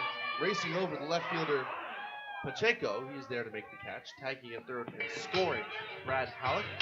A sacrifice fly for Jacob Lang. Now, the Pios are down under their final last. Up is going to be Jacob Bannister. So 2 are now right fielder number 29, Jacob Bannister. This has been an okay day offensively for the Pios. They've not landed only landed the 1 punch today as Bannister sword swings and misses on a ball inside. It was like he was swinging a cricket bat and he was guarding the wickets. 0-1, the pitch. And a big curveball drops right in there for strike 2. Bannister buckled, trying to get out of the way of that, anticipating a fastball, but it blocked right in the strike zone. And now the Pios down to their final strike. The pitch from Harris is taken, strike 3 call. A breaking ball right on the outside corner, and the ball game is over. The final score in this one, 15-8. The Pioneers get their first loss of the season and are humbled by this visiting. And the bottom of the ninth, we had 2 runs. 2 runs no scored, no errors. not nearly enough. That is the ball game. Pios still trail by 7 at game 10. And your Pios We'll be back in a moment for our Runs Up Postgame show. Western theme, the first 500 the final line score cowbell provided right off by in just a moment. Pioneers. One last time, 15-8. Pioneers return again tomorrow night to Oregon Trail Park Stadium as they face the CageRats in Game 2 of the 3-game series. It's time to change up your pizza nights because Papa Murphy's now offers calzones. Whether you try their Buffalo Ranch chicken, pepperoni, and mozzarella, or create your own, each one is hand-braided and filled with the freshest ingredients tucked into their scratch-made dough. Then you bake it to golden perfection so you can enjoy it hot out of your oven. It's the perfect addition to every take and bake occasion. So get your hands on a calzone today from Papa Murphy's. Order now at papamurphys.com. The days of internet contracts and heavy fine print are over. It's time to experience hassle-free service with no contracts or hidden fees. That's the Allo promise. Allo Communications provides fiber internet, TV, and phone services with fair and no-nonsense pricing. All backed by a 30-day money-back guarantee, 24/7 local support 365 days a year, and a monthly bill you can count on. Don't settle for gimmicks. Settle for hassle-free with Allo. Visit us at allofiber.com/hassle-free. It takes a lot to run your business, and a lot has changed. What hasn't changed is the professional partnership with your business in E&H CPAs and Management Consultants. When you include our team, we will develop a plan to assist you with your accounting, tax planning, valuation services, and even litigation support and exit planning. Then you can focus on day-to-day responsibilities. Troy Hilliard will guide your business into the future. E&H CPAs and Management Consultants PC. Innovative, trusted, proven. 308-633-6800.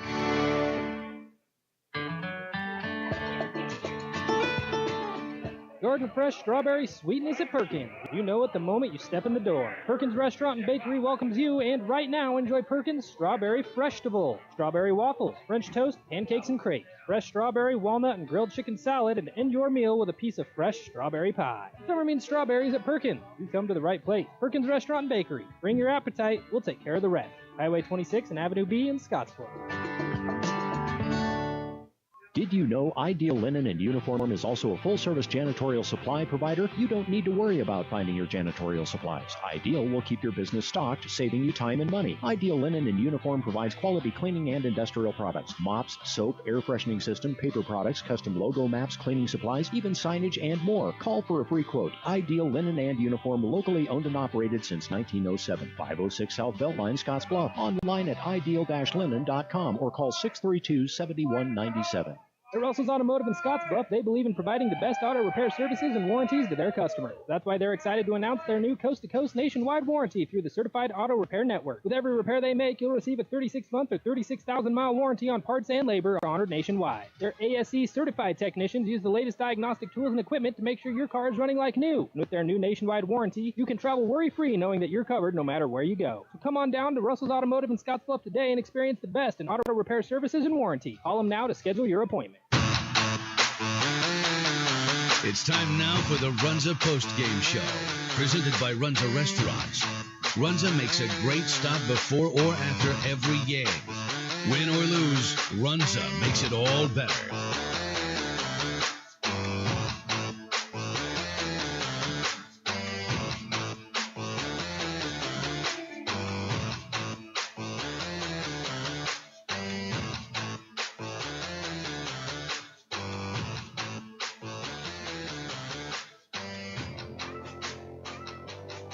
So this game reached a rather unfortunate conclusion. Today, the Pioneers were saddled with their first loss by the CageRats Baseball Club of Colorado Springs. 15-8 was the final score. 15 runs, 12 hits, and 1 error for the victorious CageRats. 8 runs, 7 hits, and 2 errors for the losing Pioneers. The story of the game was the big inning. 4 came across in the first frame before the Pioneers could even get in the batter's box against Reese Francis. It was a 2-run double by Ben Tate that really got things off to the races, and that was the first major punch thrown in a 4-run frame. Reese Francis would settle in, and then he was supported by a 2-run blast from Aiden Orr, who's proving to be a very exciting addition to this Pioneers team after showing up just yesterday. He already has a couple of extra base hits and his first home run. That cut the deficit in half. It was 4-2. A 2-run home run in the top of the 5th by the second baseman Hansen to the opposite way. That extended the lead once again. That was the theme of the game. Every time the Pioneers landed a jab, the CageRats would come back and hit a haymaker. That's what it felt like. Their pitcher today, Josh Miller, was throwing very well. He got a lot of ugly swings and misses. This Pioneers offense is so talented. And even though they could clip him, as they would do later on this game, they could really not do anything to knock him out early. Last of the 5th inning, Carpenter came up with Boy Carpenter and an RBI double, followed by an RBI single from Esposito, so that made things close again. But ultimately, it was the 8th inning where things really started to fall apart. It was Boston Kellner, the talented third baseman, making his season debut. In his summer ball debut, he hit just a chopper that got over the glove of Michael Asensio, the third baseman. That made things, that was part of an 11-5, rather.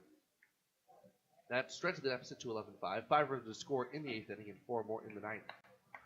The final score in this one, once again, it is the CageRats 15 and the Pioneers 8. So that was our brief game summary. We'll be back on our Runza postgame show with the Taco John's player of the game in just a moment.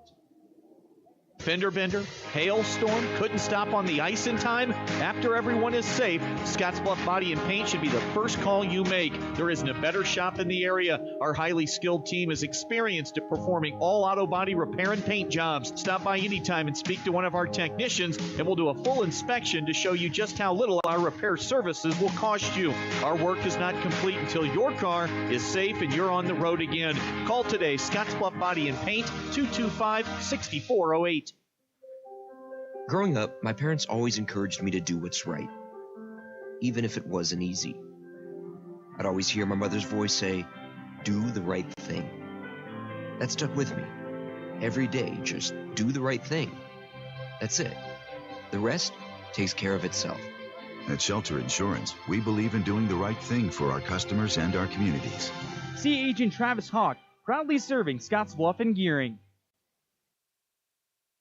Advantage Chiropractic and Acupuncture in Scottsbluff supports the Western Nebraska Pioneers, treating your chiropractic needs from newborn to 100 years old. Dr. Levi Boland can treat all your hurts, pains, aches, and injuries. If you're experiencing pain in your head, neck, shoulders, arms, mid, or lower back, or down your legs, call for an appointment today. Advantage Chiropractic is also fully certified with Optum VA. If you know a veteran that needs chiropractic care, call Levi today. Advantage Chiropractic and Acupuncture, 308-633-1425. Go Pios. KNEB 960 AM and 100.3 FM.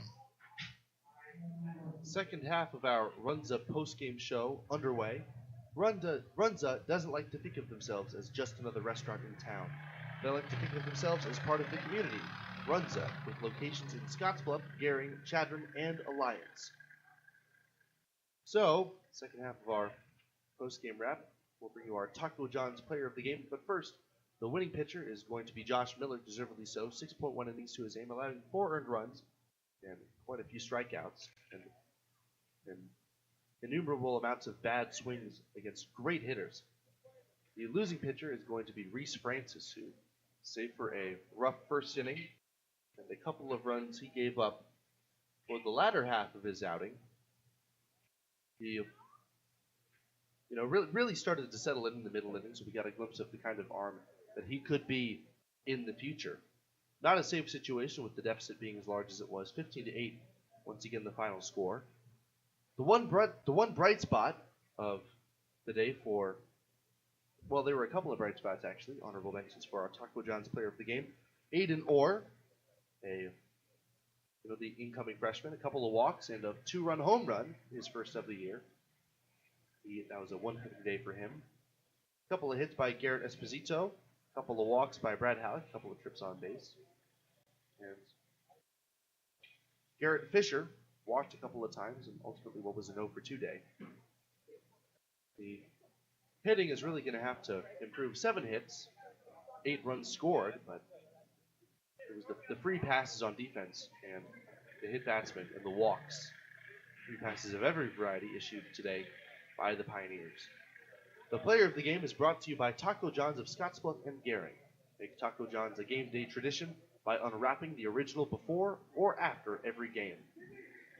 The player of the game is Coy Carpenter. Carpenter went 3 for 5 today with a couple of doubles and 3 hits and 5 trips. Just an outstanding day. Although he did not reach base in the first inning, or in the second to last inning, during the middle innings when the Pios were really still in this game, that was when he was at his best. He controlled the strike zone exceptionally well, and he was an exciting presence in center field, hopefully for the remainder of this summer. So that concludes our post-game wrap-up. Thank you very much for joining me. I'm Carson Trail from the Logos broadcast booth. Stop into Logos and the guys will custom design it, print it, and have it ready for the game. There is no job too big or small for Logos in downtown Gearing. This has been your Runza post-game show. Game time tomorrow will commence at 6:35 p.m. Mountain Time, pending rain delay. There was a delay that pushed today's game back by about a half hour or so, half hour to 40 minutes. Tomorrow's starting pitcher is going to be Justin Morgan against the CageRats as the Pioneers look to even the series. Sunday's game will be Tyler Bryant on the hill, who was outstanding against North Platte in Game 1 of this 6-game homestand. We'll be back for more Pioneers baseball on KNEB. Thank you very much for listening. Good night, the good people of Gering, Scottsbluff, and Terrytown. Pioneers baseball will return tomorrow. Dooley Oil has provided great service since 1968. You can find us located at 2475 North 10th Street.